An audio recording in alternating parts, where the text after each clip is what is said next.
যে হে মুসলমান, তোমরা যদি ইসলামী রাষ্ট্র প্রতিষ্ঠা করো, সেই ইসলামী রাষ্ট্রে একজন হিন্দুর কি অধিকার থাকবে? সেই ইসলামী রাষ্ট্রে একজন ভিন্ন ধর্মাবলম্বী বৌদ্ধ, খ্রিস্টান, ইহুদির কি অধিকার থাকবে? আমি বলবো, আসো, কি অধিকার তুমি শুনতে চাও? কোন বিষয়ে তুমি অধিকার শুনতে চাও? কোন আলেম ওলামার বক্তব্য নয়, স্বয়ং সরওয়ারে কায়নাত নবী আরবি মুহাম্মদুর রাসূলুল্লাহ সাল্লাল্লাহু আলাইহি ওয়াসাল্লামের অসংখ্য অগণিত সহিহ হাদিসের উদ্ধৃতি দিয়ে আমি একটা একটা করে বলে দিব মুসলিম রাষ্ট্রের মধ্যে, ইসলামী রাষ্ট্রের মধ্যে অমুসলিম নাগরিকদের কি কি অধিকার রয়েছে। আমার নবী বলে দিবেন লাহুম মা লানা ওয়া আলাইহিম মা আলাইনা। আমার নবী মৌলিক কথা বলে দিবেন, একটা ইসলামী রাষ্ট্রের মধ্যে একজন মুসলিম নাগরিক অপরাধ করলে সে যেই শাস্তি পাবে, একজন অমুসলিম নাগরিক অপরাধ করলে সমান শাস্তি পাবে।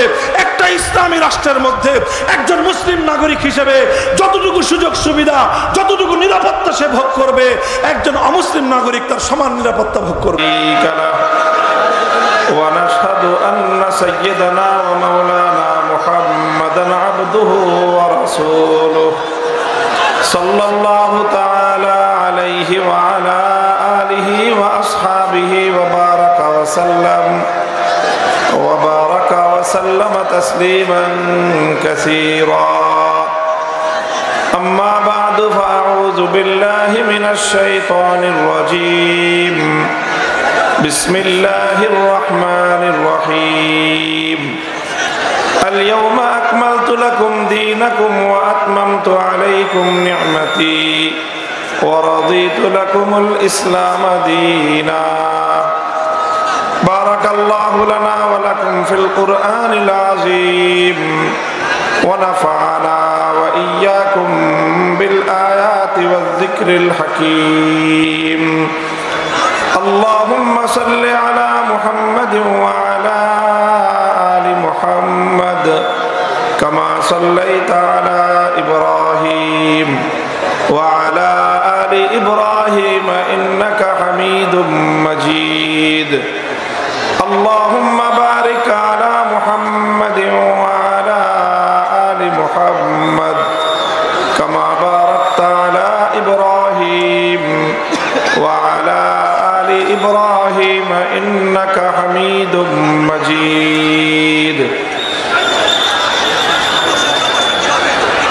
চুয়াডাঙ্গা জেলা উলামা পরিষদের উদ্যোগে আয়োজিত আজকের এই আজিমুস শান ইসলামী মহাসম্মেলনে উপস্থিত সম্মানিত সভাপতি, উপস্থিত সম্মানিত উলামায়ে কেরাম, বয়োজ্যেষ্ঠ আমার মুরব্বী সাহেবান, সমবেত ইসলাম প্রিয় কোরআন প্রেমিক তাওহীদি মুসলমান ভাই ও বন্ধুগণ, বিশেষভাবে উপস্থিত আজকের এই জনসমুদ্রের উল্লেখযোগ্য অংশ আমার যুবক ও তরুণ ছাত্র জনতা, পর্দার অন্তরালে অবস্থানরত আমার সম্মানিত মা ও বোনেরা, সর্বপ্রথম আল্লাহ রাব্বুল আলামিনের শুকরগুজারি আদায় করছি। দীর্ঘ 3 বছরের বিরতির পর আবারও আল্লাহ পাক রব্বুল আলামিন আপনাদের সঙ্গে এই ঐতিহাসিক সম্মেলনে আমাকে মিলিত হওয়ার, আপনাদের সঙ্গে সাক্ষাৎ এবং আপনাদের সম্মুখে উপস্থিত হওয়ার তৌফিক দান করেছেন। আমরা পরস্পর আল্লাহর দ্বীনের এবং আল্লাহর ভালোবাসার সূত্রে একত্রিত হতে পেরেছি। এই জন্য আল্লাহর দরবারে শুকরিয়া আদায় করে কালেমাতুশ শুকরের হাদিয়া পেশ করি, আলহামদুলিল্লাহ। আপনাদের সকলের প্রতি আমার বিনীত অনুরোধ থাকবে যে অনেক বড় মজমা, বহু মানুষ এখানে উপস্থিত হয়েছেন। এই সকল মানুষ মিলে যদি আমরা চেষ্টা করি শৃঙ্খলা রক্ষা করার, এবং শৃঙ্খলার মধ্যে সবচেয়ে বড় বিষয় হলো নীরবতা বজায় রাখা। তো আমরা যদি সকলে নীরবতা বজায় রাখতে পারি, তাহলে হয়তো কিছু কথা আমি আপনাদের সম্মুখে আরজ করতে পারবো। এত বেশি মানুষের জলসা দীর্ঘ সময় চালানো সমীচীন হবে না। আল্লাহ পাক রব্বুল আলামিন আমাদেরকে শান্তি এবং নিরাপত্তার সাথে আমাদের এই সম্মেলন সমাপ্ত করার মতো তৌফিক দান করেন। আমি আপনাদের সম্মুখে পবিত্র কোরআনে পাকের সূরাতুল মায়েদার 6 নম্বর আয়াতের অংশ বিশেষ তেলাওয়াত করেছি।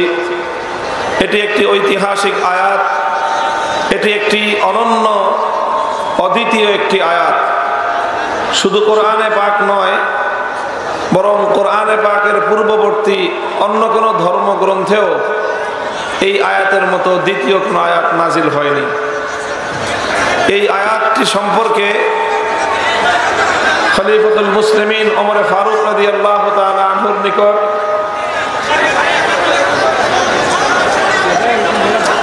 ভাই, এই যে এদিকে আপনারা যারা ঝগড়ায় লিপ্ত হয়েছেন পারস্পরিক, এই আপনারা দাঁড়া রয়েছেন কেন এইভাবে? আপনি যতই মিডিয়া করেন, মানুষের সমস্যা করে কেউ ভিডিও করবেন না।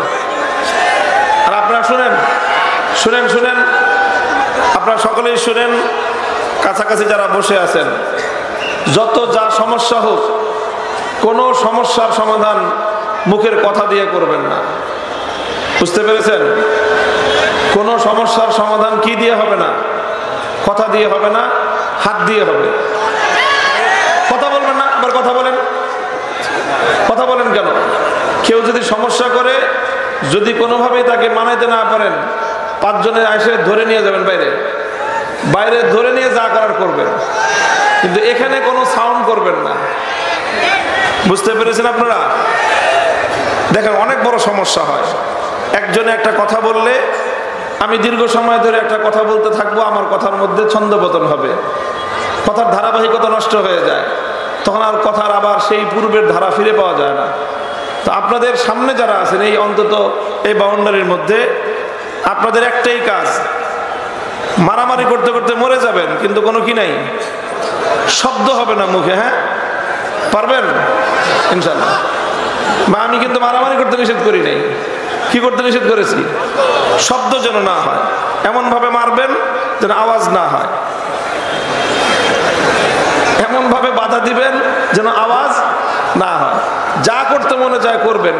ক্যামেরার কারণে যদি সমস্যা হয়, সামনে এসে ক্যামেরা ভেঙে ফেলবেন, কিন্তু পিছন থেকে কোনো কি করবেন না, শাউট করবেন না, কোনো আওয়াজ করবেন না যে ক্যামেরা নামান, সমস্যা হইতেছে, এসব করবেন না। যার যা সমস্যা, সব সমস্যার সমাধান কিসে? হাতে।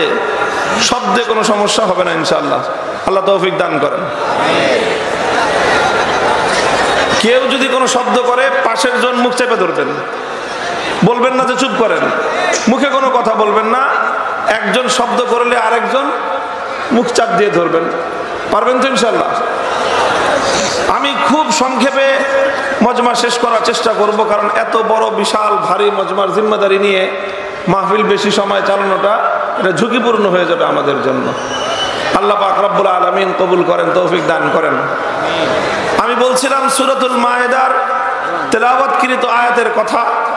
খলিফাতুল মুসলিমিন ওমর ফারুক রাদিয়াল্লাহু তাআলা আনহুর যুগে ইহুদিরা খলিফাকে বললেন যে, হে মুসলমানদের খলিফা, আপনাদের ধর্মগ্রন্থ কোরআনে পাকের মধ্যে এমন একটি আয়াত রয়েছে, লাউ নাযালাত আলাইনা মা'শারাল ইয়াহুদ লাত্তাখাযনা যালিকাল ইয়াওমা ঈদা।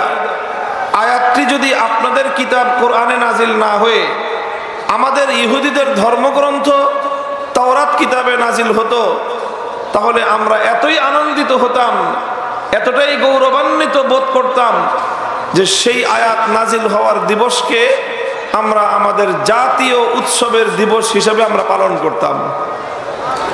হযরত ওমর জিজ্ঞাসা করলেন কোন আয়াত? তখন তারা উদ্ধৃত করলো যে সূরাতুল মায়েদার এই আয়াত, যেখানে আল্লাহ পাক রব্বুল আলামিন আমাদের জীবন ধর্ম, আমাদের প্রাণের ধর্ম, আমাদের জীবন ব্যবস্থা ইসলাম সম্পর্কে আল্লাহ 3টি ঘোষণা দিয়েছেন। কয়টি ঘোষণা? আল-ইয়াওমা আকমালতু লাকুম দীনাকুম ওয়া আতমামতু আলাইকুম নি'মাতি ওয়া রাদিতু লাকুমুল ইসলাম দীনা। আল্লাহ পাক এই আয়াতটি নাজিল করেছেন মুসলিম উম্মার জীবনের সর্বশ্রেষ্ঠ মুহূর্তে। এই উম্মার জীবনের সবচেয়ে শ্রেষ্ঠ সময় আল্লাহ এই আয়াতটি নাজিল করেছেন। এই আয়াতটি যেই দিন নাজিল হয় সেই দিনটি ছিল জুমার দিন। কোন দিন? জুমার দিন হলো সপ্তাহের 7 দিনের মধ্যে শ্রেষ্ঠ দিন। সেই দিনটি ছিল বছরের 360 দিনের মধ্যে সেরা দিন। খায়রু ইয়াউমিন তালাত আলাইহি শামসু ইয়াউমু আরাফা। বছরের সকল রাতগুলোর মধ্যে সবচেয়ে দামি রাত কোনটা? লাইলাতুল কদর। কোন রাত? আর দিবসের মধ্যে সবচেয়ে মূল্যবান, সবচেয়ে দামি, সবচেয়ে ফজিলতপূর্ণ দিবস হলো জিলহজ মাসের 9 তারিখ আরাফার দিন। আল্লাহ পাক এই আয়াতটা নাজিল করেছেন বছরের সকল দিবস সমূহের মধ্যে শ্রেষ্ঠ দিবস আরাফার দিনে। আল্লাহ পাক এই আয়াতটি নাজিল করেছেন আমার নবীর নবুয়তের 23 বছরের জীবনের সবচেয়ে গোল্ডেন মোমেন্ট, সোনালী মুহূর্তে। আল্লাহর নবী 23 বছর ইসলামের দাওয়াত দিয়ে যেই পবিত্র জামাত তৈরি করেছিলেন সাহাবায়ে কেরামের, সমস্ত সাহাবীদেরকে নিয়ে আল্লাহর নবী তার জীবদ্দশায় মাত্র একটা হজ পালন করেছেন। কয়বার? কয়বার? জোরে বলেন। শুধুমাত্র একটি বার আল্লাহর নবী হজ পালন করেছেন। এর আগেও নবীজি ইসলামের যুগে হজ পালন করেন নাই। এরপরেও আল্লাহর নবী হায়াতে ছিলেন না, বেঁচে ছিলেন না। সেই হজটাকেই বলা হয় হজ্জাতুল ওয়াদা, 10ম হিজরির হজ। সেই হজের দিনে আরাফার ময়দানে জাবালে রহমতের উপর আল্লাহর নবী 100 লক্ষ সাহাবায়ে কেরামকে নিয়ে একত্রিত। পৃথিবীর সর্বশ্রেষ্ঠ সময়টা হলো তখন আরাফার মাঠের জাবালে রহমতের উপর আমার নবী দাঁড়ায় আছেন। আল্লাহর সঙ্গে সরাসরি আসমান থেকে, আরশ থেকে রহমত বর্ষিত হচ্ছে। ঠিক ওই সময়ে জুমার দিন, আরাফার দিন, নবীজি আরাফার মাঠে জাবালে রহমতের উপর 100 লক্ষ সাহাবায়ে কেরামের পবিত্র মজমা আল্লাহর নবীর সামনে। সেই সময়টায় আল্লাহ পাক রব্বুল আলামিন কোরআনের আয়াত নাজিল করে তিনটি ঘোষণা দিলেন। প্রথম ঘোষণা দিলেন আল ইয়াউমা আকমালতু লাকুম দীনাকুম। হে নবী মুহাম্মদ সাল্লাল্লাহু আলাইহি ওয়াসাল্লাম এবং তার উম্মত, আজ 10ম হিজরির জিলহজ মাসের 9 তারিখ আরাফার দিন, জুমার দিন, আমি আল্লাহ পাক রব্বুল আলামিন আজকের এই ঐতিহাসিক মুহূর্তে তোমাদের জন্য একটি ঐতিহাসিক ঘোষণা দিচ্ছি। যেই ঘোষণা নবী আদম আলাইহিস সালাম থেকে নিয়ে ঈসা আলাইহিস সালাম পর্যন্ত কোন নবীর উম্মতের জন্য আমি দেই নাই। সেই ঘোষণাটা পৃথিবীর শুরু লগ্ন থেকে আজকের দিন পর্যন্ত আমি আল্লাহ হেফাজত করে রেখেছিলাম। আজ আমি আল্লাহ সর্বশ্রেষ্ঠ সেই ঘোষণাটা দিয়ে দিলাম, আকমালতু লাকুম দীনাকুম। আমি তোমাদের ধর্ম ইসলামকে পরিপূর্ণতা দান করলাম। আকমালতু লাকুম দীনাকুম, আমি তোমাদের জীবন ব্যবস্থাকে পরিপূর্ণ করে দিলাম। এটা হলো পবিত্র প্রথম ঘোষণা। 2 নম্বর ঘোষণা হলো ওয়া আতমামতু আলাইকুম নিয়ামতি। হে দুনিয়ার মানব সভ্যতা, আমার ইসলাম পরিপূর্ণ হয়ে গেল। আর এর মধ্য দিয়ে জগৎবাসীর জন্য আমি আল্লাহর পক্ষ থেকে যত নিয়ামত, যত রহমত দেওয়ার কথা, এই সমস্ত নিয়ামত রাজিও পরিপূর্ণতা পেল। 2 নম্বর ঘোষণা, ইসলাম পূর্ণাঙ্গ জীবন ব্যবস্থা হয়ে গেল এবং এর মাধ্যমে আল্লাহর নিয়ামত পরিপূর্ণ হয়ে গেল। আর 3 নম্বর ঘোষণা হলো ওয়ারাদিতু লাকুমুল ইসলাম দীনা। মানুষের জীবন চলার পদ্ধতি হিসেবে, as a code of life, জীবন ব্যবস্থা হিসেবে আল্লাহ বলতেছেন আমি আল্লাহর সন্তুষ্টি, আমার স্যাটিসফ্যাকশনের ঘোষণা দিলাম যে ইসলামটাকে আমি আল্লাহ যেভাবে চেয়েছিলাম সেভাবেই এমনভাবে বিন্যস্ত করেছি, এমনভাবে সাজিয়েছি যে মানব জাতির জন্য এটা এখন পূর্ণাঙ্গ একটা জীবন ব্যবস্থা হিসেবে অনুসৃত হবে কিয়ামত পর্যন্ত। কয়টা ঘোষণা হলো? ইসলাম পরিপূর্ণ, আল্লাহর নিয়ামত পরিপূর্ণ এবং ইসলামের উপর জীবন ব্যবস্থা হিসেবে স্বয়ং আল্লাহ নিজেই এর সন্তুষ্ট হয়ে গেলেন। আল্লাহ নিজেই ইসলামের প্রতি আল্লাহর নিজের ভালো লাগার কথা বলে দিলেন। দেখেন, আল্লাহর চোখে ভালো লাগা সাধারণ জিনিস না। এই 3টা ঘোষণা আল্লাহ পাক দিলেন এই জন্যই মুসলমানরা আমরা হয়তো এই ঘোষণার তাৎপর্য বুঝতে পারতেছি না, আমাদের কাছে হয়তো বিষয়টার এতটা তাৎপর্য, এর যে মাহাত্ম্য হয়তো আমার কাছে আপনার কাছে ভালোভাবে বুঝে না আসতে পারে, কিন্তু ইসলামের চির দুশ্মন ইহুদিরা কিন্তু ঠিকই বুঝেছিল। ইহুদিরা বুঝেছে যে আল্লাহ যেই জিনিস মুসলমানদেরকে দিলেন, হাজার হাজার বছর পর্যন্ত পৃথিবীর কোন জাতি এই নিয়ামত পায় নাই, কোন জাতি এই সম্পদ পায় নাই। সুতরাং হে মুসলমান, নিজেদের হুজুরদের কথায় বিশ্বাস না হোক, নিজেদের আলেমদের কথায় আস্থা না হোক, অন্তত দুশ্মনের কথা শুনে তো তোমরা আস্থা রাখবা যে দুশ্মন, তোমাদের জাতিগত দুশ্মন ইহুদিরা তোমাদের কোরআন সম্পর্কে, ইসলাম সম্পর্কে এই ঘোষণার কারণেই তারা জ্বলে পুড়ে মরে ছারখার হয়ে গেল। আল্লাহ পাক রব্বুল আলামিন উম্মতকে এই নিয়ামতের কদর করার তৌফিক দান করেন। ছোট্ট কয়েকটা কথা বলবো এই বিষয়টাকে নিয়ে কেন্দ্র করেই। মূল কেন্দ্রীয় পয়েন্ট, সেন্ট্রাল পয়েন্ট থাকবে আমার আলোচনার এই বিষয়টা ইসলামের পূর্ণাঙ্গতা, ইসলামের পরিপূর্ণতা। দেখেন, ইসলামের শ্রেষ্ঠত্ব ইসলামের পূর্ণাঙ্গতার মধ্যে নিহিত, ইসলামের সৌন্দর্য ইসলামের পূর্ণাঙ্গতার মধ্যে নিহিত। এই দুটো জিনিস, ইসলামের শ্রেষ্ঠত্ব আর ইসলামের সৌন্দর্য কোথায় নিহিত? ইসলামের পরিপূর্ণতার মধ্যে নিহিত। সুতরাং যারা ইসলামকে পরিপূর্ণভাবে মানবে না, তারা ইসলামের শ্রেষ্ঠত্বকে মানে না। যারা ইসলামের পরিপূর্ণতাকে মানে না, তারা ইসলামের সৌন্দর্যকেও মানে না। আমরা সবাই ইসলামের পূর্ণাঙ্গতাকে মানিত? সবাই হাত তুলেন। ইসলাম হলো পূর্ণাঙ্গ জীবন ব্যবস্থা, বলেন আলহামদুলিল্লাহ। ইসলাম হলো মুকাম্মাল নিজামে হায়াত, বলেন আলহামদুলিল্লাহ। Islam is the complete code of life, পরিপূর্ণ জীবন ব্যবস্থা হলো ইসলাম, বলেন আলহামদুলিল্লাহ। আল্লাহ পাক বুঝবার তৌফিক দান করেন। এই যে ইসলামের পরিপূর্ণতা, এটা যদি কেউ না বুঝে, সে ইসলামের শ্রেষ্ঠত্ব বুঝতে পারবে না। এই যে ইসলামের পরিপূর্ণতা, এটা যদি কেউ না বুঝে, ইসলাম যে কত সুন্দর, ইসলামের সৌন্দর্যও কেউ বুঝতে পারবে না। একটা জিনিসের সৌন্দর্য বুঝতে হলে তার শুরু থেকে শেষ পর্যন্ত পূর্ণটাই দেখতে হয়। কথা বলেন ঠিক না বেঠিক? কত মানুষ আছে পেছন দিক থেকে দেখতে খুব সুন্দর লাগে, সামনে এসে দেখলে দেখা যায় যে চেহারা সুরত এমন যে তখন আর তাকে ভালো লাগে না। হয় কি হয় না? হয়। এই জন্য আবার অনেক মানুষের চেহারা আছে সুন্দর, কিন্তু তার শরীরের অনেক অঙ্গ প্রত্যঙ্গ এমন বিকৃত থাকে যে সেটা দেখলে আবার রুচি উঠে যায়। এই জন্য একজন যে কোনো একটা জিনিসের সৌন্দর্যকে বুঝতে হলে আপাদমস্তক পূর্ণটাকেই দেখতে হবে, পূর্ণটাকেই মূল্যায়ন করতে হবে, অন্যথায় সৌন্দর্যকে আপনি উপলব্ধি করতে পারবেন না। এই জন্য আমি বলছি একটা কথা বারবার, আমার এই কথাটা নোট করেন, যে ইসলামের শ্রেষ্ঠত্ব ইসলামের পূর্ণাঙ্গতার মধ্যে নিহিত। দ্বিতীয় নম্বর কথা হলো ইসলামের সৌন্দর্য, এটাও ইসলামের পূর্ণাঙ্গতার মধ্যে নিহিত।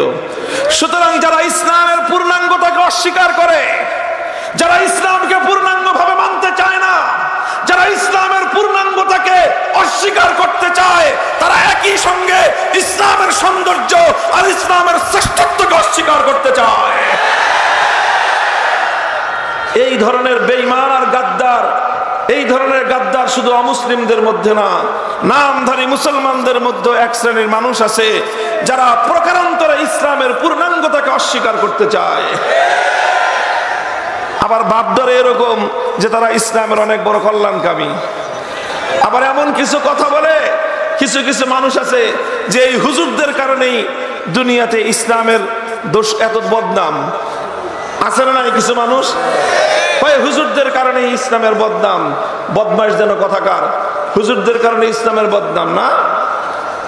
ইসলামকে তোমরা পরিপূর্ণভাবে মানতে চাও না, ইসলামের শুধু মানতে চাও না তা নয়, তোমরা যারা ইসলামের পূর্ণাঙ্গতাকে অস্বীকার করো, ইসলামের পূর্ণাঙ্গতাকে অস্বীকার করার মাধ্যমে সর্বপ্রথম তোমরা ইসলামের শ্রেষ্ঠত্বের গলায় ছুরি চালায় দিলা, এরপরে তোমরা ইসলামের সৌন্দর্যকেও ধুলোয় মিশিয়ে দেওয়ার চেষ্টা করলা। তোমরা নামধারী মুসলমান হলেও তোমরাই হলো ইসলামের বিরুদ্ধে পিঠে ছুরিকাঘাতকারী এই পৃথিবীর সবচেয়ে বড় গাদ্দার। মুহতারাম হাজিরিন, এই জন্য এই জায়গাটাকে খুব পরিষ্কার করে বুঝতে হবে যে ইসলামের পূর্ণাঙ্গতার মধ্যেই নিহিত আছে ইসলামের শ্রেষ্ঠত্ব, ইসলামের পূর্ণাঙ্গতার মধ্যেই নিহিত আছে ইসলামের সৌন্দর্য। ইসলামের পূর্ণাঙ্গতার অর্থ কি? এখন আমি এই কথাটা একটু বিশ্লেষণ করব যে ইসলামের পূর্ণাঙ্গতা বলতে আমরা কি বুঝি। আল্লাহ যে বললেন আকমালতু লাকুম দীনাকুম, আমি জীবন ব্যবস্থাকে, তোমাদের দ্বীনকে আমি পরিপূর্ণ করে দিলাম, এই কথা বলতে আমরা কি বুঝি? এই কথা বলতে আল্লাহ কি বুঝিয়েছেন?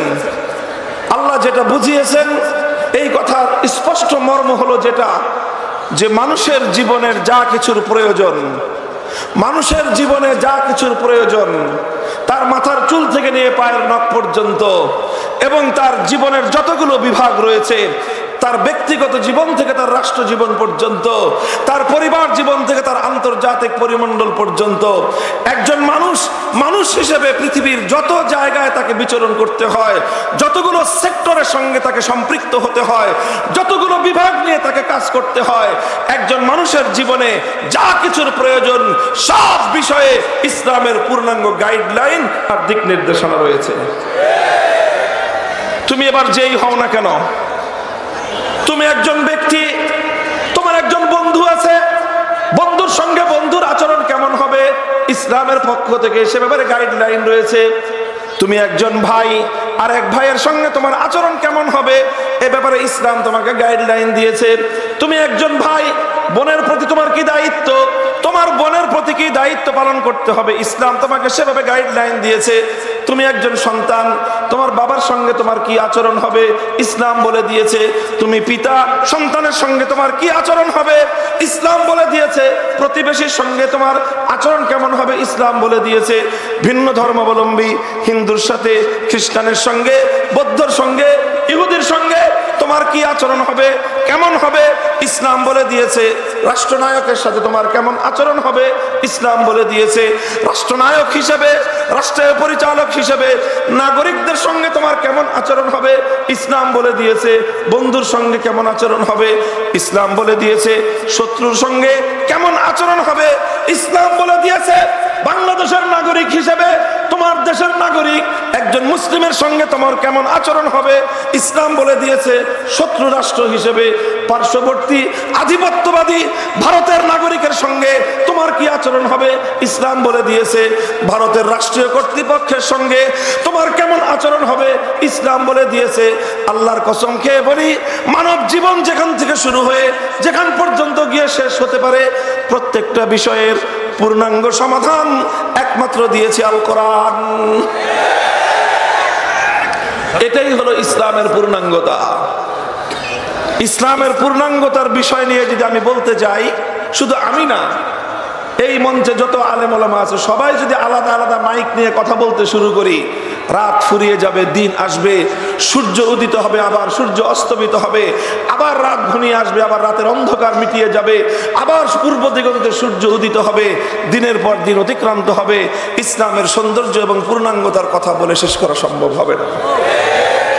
এক মহাসমুদ্র, একটা মহাসমুদ্রকে যেরকম পানি সিঞ্চন করে শেষ করা সম্ভব হয় না, ইসলামের পূর্ণাঙ্গতার ব্যাপারটা এরকম ভাবে আলোচনা করে কোনোদিন সমাপ্ত করা সম্ভব নয়।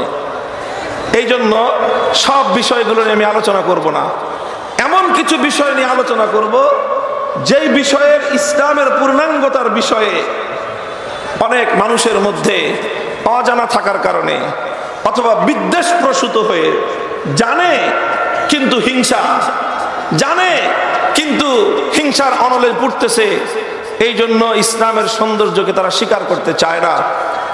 এমন কিছু বিষয়, ইসলামের যে বিষয়গুলোকে ইসলামের শত্রুরা হয় জানে না বলে অস্বীকার করে, অথবা জানলেও হিংসার বশবর্তী হয়ে অস্বীকার করে। আর কিছু মানুষ আছে অজ্ঞতার মূর্খতার বশবর্তী হয়ে ইসলামের যে বিষয়গুলোকে অস্বীকার করে। সেই ধরনের কিছু বিষয় নিয়ে আমি আপনাদের সম্মুখে একটু আলোকপাত করব। মুহতারাম হাজিরিন, আপনারা যারা আমার আলোচনা সাধারণত বিভিন্ন সময় শুনে থাকেন, আমার আলোচনার একটা বৈশিষ্ট্য বা একটা ধরন আপনারা সকলে এই বিষয়টার সঙ্গে পরিচিত আছেন। সেটা হলো, আমি একটা বিষয়ে বিশেষ গুরুত্বের সঙ্গে ইচ্ছাকৃত সিদ্ধান্ত নিয়ে এই আলোচনাটা করি।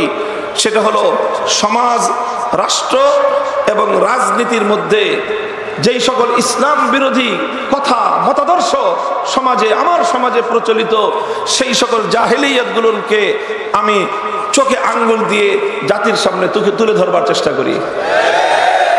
রাজনীতিতে ইসলাম বিরোধী কি কার্যকলাপ আছে, রাষ্ট্র ইসলাম বিরোধী কি করছে, কি কারণে আজ আমার সমাজে, আমার দেশে ইসলামের এই অধপতন বা ইসলামের এই অবস্থা, ইসলামকে কেন আমরা বিজয়ী আদর্শ রূপে প্রতিষ্ঠিত করতে পারছি না, সেই জায়গায় যারা প্রতিবন্ধকতাগুলো তৈরি করে, সেই বিষয়গুলো নিয়ে আমি আলোচনা করি।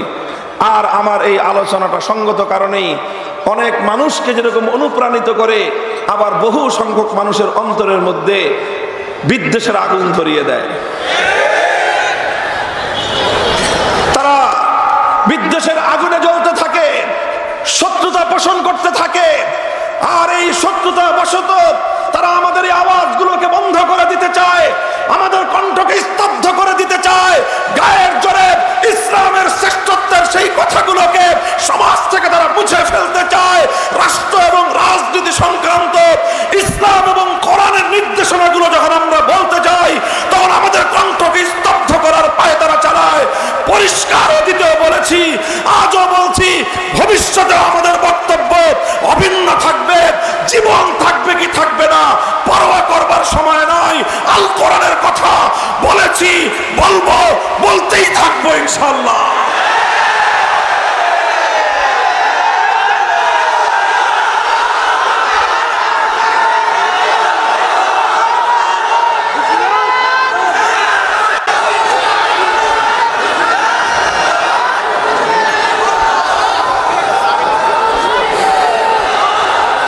ইসলামের যেই সকল বিভাগগুলো নিয়ে ইসলামের দুশ্মন যারা, অন্যান্য ধর্মাবলম্বী যারা, তারা ইসলামের যেই বিভাগটাকে নিয়ে সবচেয়ে বেশি আপত্তি তোলে, সেটা হলো ইসলামের রাষ্ট্র ব্যবস্থা। অর্থাৎ আমরা যখন মুসলমান যারা ইসলামের একনিষ্ঠ অনুসরণ করার যারা চেষ্টা করি, একনিষ্ঠভাবে পরিপূর্ণভাবে আমরা যারা ইসলামকে অনুসরণ করার চেষ্টা করি, আমরা ব্যক্তিগত জীবনে ইসলামকে প্রতিষ্ঠা করতে চাই, পরিবারের মধ্যে ইসলামকে প্রতিষ্ঠা করতে চাই, আমাদের ব্যবসা বাণিজ্যে অর্থনৈতিক জীবনে ইসলামকে প্রতিষ্ঠা করতে চাই, আমাদের বিভিন্ন প্রাতিষ্ঠানিক জীবনে আমরা ইসলামকে প্রতিষ্ঠা করতে চাই। সব কিছু চাওয়ার পরে আমরা রাষ্ট্র ব্যবস্থায়ও ইসলামকে প্রতিষ্ঠা করতে চাই। যখনই আমরা ইসলামী রাষ্ট্র প্রতিষ্ঠার আওয়াজ তুলি, তখনই বিপত্তি লাগে কিছু মানুষের কাছে, তখনই তারা আমাদের পথে বাধা হয়ে দাঁড়াবার চেষ্টা করে। এই বাধা যারা হয়ে দাঁড়ায়, তাদের মধ্যে যে সব অমুসলিম তা নয়, সবাই যে অমুসলিম তা নয়। অমুসলিমরা যেরকম আমাদের এই দাবির পথে অন্তরায় হয়, কিছু মুসলমান, আমি তাদেরকে যে কি শব্দ দিয়ে বলবো আমার বুঝে আসে না, তাদেরকে মূর্খ মুসলমান বললে তারা মাইন্ড করতে পারেন, অজ্ঞ মুসলমান বললেও তারা কষ্ট পেতে পারেন। এই জন্য আমি একটা শব্দ প্রথমে বলি, সেটা হলো অনবহিত মুসলমান। ইসলাম সম্পর্কে তাদের জানা নাই। এখন না জানলে যদি কেউ মূর্খ বলতে চান বলতে পারেন, আমি এই সকল লোকদেরকে কষ্ট দিতে চাই না বলে আমি বললাম ইসলাম সম্পর্কে অনবহিত মুসলমান। এই অনবহিত এক শ্রেণীর মুসলমান রয়েছে, তারাও ইসলামী রাষ্ট্র ব্যবস্থার বিরুদ্ধাচারণ করে। ইসলামী রাষ্ট্র ব্যবস্থার বিরোধী শুধু হিন্দুরা নয়, ইসলামী রাষ্ট্র ব্যবস্থার বিরোধী শুধু বৌদ্ধ আর খ্রিস্টান নয়, ইসলামী রাষ্ট্র ব্যবস্থার বিরোধী আমার এবং আপনার সমাজের মধ্যে নামধারী অনেক মুসলমান রয়েছে। এরা হলো অনবহিত মুসলমান, আসলে ইসলামের নাম ধারণ করেছে কিন্তু ইসলামকে বুঝবার কোনোদিন চেষ্টা করে নাই। যদি তারা বুঝবার চেষ্টা করত, তাহলে তারা তাদের এই কুফরি বিশ্বাস থেকে, তাদের এই কুফরি চিন্তাধারা থেকে তারা অবশ্যই তওবা করে খাঁটি মুসলমান হয়ে যেত। আল্লাহ পাক সকলকে তৌফিক দান করেন। মুহতারাম হাজিরিন, এখানে সঙ্গত কারণেই আমরা কেন ইসলামী রাষ্ট্র চাই, আমরা কেন রাষ্ট্র ব্যবস্থায় ইসলামকে প্রতিষ্ঠা করতে চাই, সেই কথা আমাদেরকে অন্তত অমুসলিমদের সামনে যুক্তির নিরিখে প্রমাণ করার দরকার আছে, যাতে একজন হিন্দু, একজন বৌদ্ধ, একজন খ্রিস্টান সেও উপলব্ধি করতে পারে যে না, ইসলামী রাষ্ট্র প্রতিষ্ঠা হওয়া প্রয়োজন, তাহলে আমরাও ভালো থাকতে পারবো। আর ওই মূর্খ মার্কা অনবহিত মুসলমানদের কথা আর কি বলবো?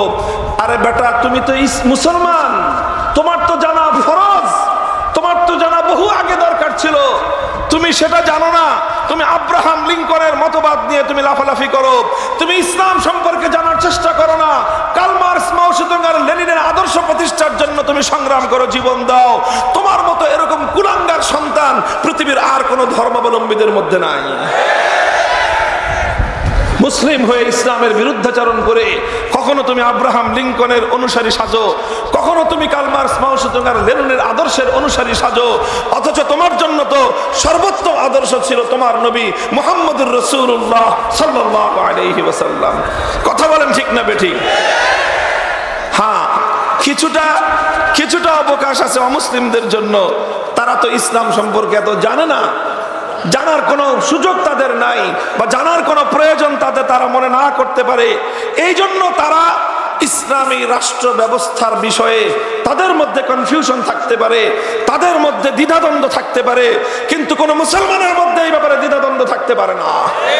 যদি কোনো মুসলমানের হৃদয়ে এই ব্যাপারে, তার অন্তরে যদি এই ব্যাপারে বিন্দুমাত্র দ্বিধাদ্বন্দ্ব থাকে, এটা তার মূর্খতা, এটা তার অজ্ঞতা, এটা তার চরম গুমরাহি। এই জন্য আমি আলোচনা করব প্রধানত এই যে অন্যান্য ধর্মাবলম্বী যারা আছেন, আমাদের হিন্দু ভাইয়েরা, খ্রিস্টান ভাইয়েরা, বৌদ্ধ ভাইয়েরা, যাদেরকে নিয়ে আমরা একটা দেশে, একটা সমাজে বসবাস করি। আমরা যখন ইসলামী রাষ্ট্র প্রতিষ্ঠার দাবি তুলি, আমরা যখন জোর গলায় ইসলামী রাষ্ট্র প্রতিষ্ঠার জন্য আল্লাহর রাস্তায় জিহাদের ঘোষণা দিতে চাই, তখন তাদের অন্তরের মধ্যে একটা দ্বিধাদ্বন্দ্ব তৈরি হতে পারে ইসলাম সম্পর্কে না জানা থাকার কারণে। এই জন্য আমরা আমাদের দায়িত্ব এবং কর্তব্য মনে করি সেই সকল অমুসলিমদের সেই কনফিউশনগুলো, সেই দ্বিধাদ্বন্দ্বগুলো দূর করে দেওয়া, যেন হিন্দু, বৌদ্ধ, খ্রিস্টানরাও আগামী দিনে দাবি করে যে আমাদের শান্তির জন্যে, আমাদের নিরাপত্তার জন্য ইসলামী রাষ্ট্র ব্যবস্থার প্রয়োজন। মুহতারাম হাজিরিন, মূল পয়েন্ট হলো এই, আমরা যখন ইসলামী রাষ্ট্র প্রতিষ্ঠার দাবি করব, আমরা যখন মুসলমান হিসেবে অ্যাজ এ মুসলিম আমি এবং আপনি যখন এই আওয়াজ তুলব যে আমার সমাজে ইসলামী রাষ্ট্র প্রতিষ্ঠা করতে চাই, তখন খুব স্বাভাবিকভাবেই অন্য ধর্মাবলম্বীদের মধ্যে একটা দ্বন্দ্ব এবং দ্বিধা তৈরি হতে পারে। সেই দ্বিধাটা হলো এই, মুসলমান তুমি যদি মুসলিম হিসেবে ইসলামী রাষ্ট্র প্রতিষ্ঠা করতে চাও, এটা যদি তোমার অধিকার হয়ে থাকে, তাহলে তো আমি হিন্দু হিসেবে আমারও এই রাষ্ট্রটাকে হিন্দু রাষ্ট্র হিসেবে দাবি করার অধিকার রয়েছে। বৌদ্ধ বলবে আমি বৌদ্ধ হিসেবে বৌদ্ধ রাষ্ট্র প্রতিষ্ঠা করতে চাই, খ্রিস্টান বলবে আমি অ্যাজ এ খ্রিস্টান হিসেবে খ্রিস্ট রাষ্ট্র প্রতিষ্ঠা করতে চাই। তাহলে একটা দেশের মধ্যে যখন মুসলমান ইসলামী রাষ্ট্র প্রতিষ্ঠা করতে চাইবে, হিন্দু যখন হিন্দু রাষ্ট্র প্রতিষ্ঠা করতে চাইবে, বৌদ্ধ যখন বৌদ্ধ রাষ্ট্র প্রতিষ্ঠা করতে চাইবে, যখন খ্রিস্টান যখন খ্রিস্ট রাজ্য প্রতিষ্ঠা করতে চাইবে, তখনই তো একটা সংঘাত আর একটা দ্বিধা, একটা সংঘাত এবং একটা লড়াই, একটা বিশৃঙ্খলা দেখা দিবে। এই তো দ্বিধা না? কথা বলেন। এরকম একটা দ্বিধা, একটা সংশয় অন্য ধর্মাবলম্বীদের মনের মধ্যে আসতে পারে কি পারে না? এমনকি শুধু অন্য ধর্মাবলম্বীরা, যারা ইসলাম সম্পর্কে জানে না, সেই সকল অজ্ঞ মূর্খ, তাদের মধ্যে এই দ্বিধাদ্বন্দ্ব জাগতে পারে। শুধু জাগতে পারে না, জেগে আছে। আর এই কারণেই তো যখন আমরা ইসলামী রাষ্ট্র প্রতিষ্ঠার জন্য মাঠে নামি, আমাদের বিরুদ্ধাচরণ করবার জন্য হিন্দু, বৌদ্ধ, খ্রিস্টানরা যতটা না আসে, নামধারী মুসলমানরাই আমাদের পথের বাধা হয়ে দাঁড়ায়, তারাই আমাদের পথের অন্তরায় হয়ে দাঁড়ায়, ওরাই আমাদের উপর আঘাত করে, কখনো আমাদের বুকগুলোকে বুলেটের আঘাতে ঝাঁঝা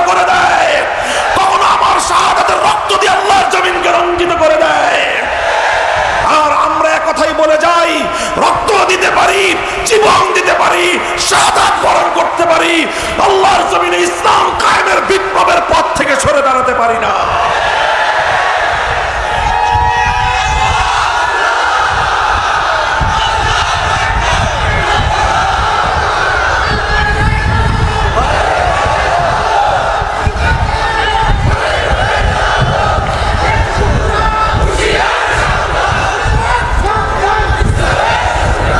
মুহতারাম হাজিরিন, বলছিলাম এই যে দ্বিধা, যে হিন্দু বৌদ্ধ খ্রিস্টান প্রত্যেক ধর্মাবলম্বী তো এটা চাইতে পারে যে আমাদের দেশকে আমরা আমাদের ধর্ম অনুযায়ী পরিচালনা করব। যদি মুসলমানরা ইসলামী রাষ্ট্র প্রতিষ্ঠা করতে চায় তাহলে অন্য ধর্মাবলম্বীরা কি দোষ করলো? তারা কেন তাদের ধর্ম অনুযায়ী রাষ্ট্র প্রতিষ্ঠা করবার দাবি তুলবে না? কথাটা বুঝেছেন আপনারা? প্রশ্নটা বুঝেছেন? কারণ প্রশ্নটা আগে বুঝতে হবে।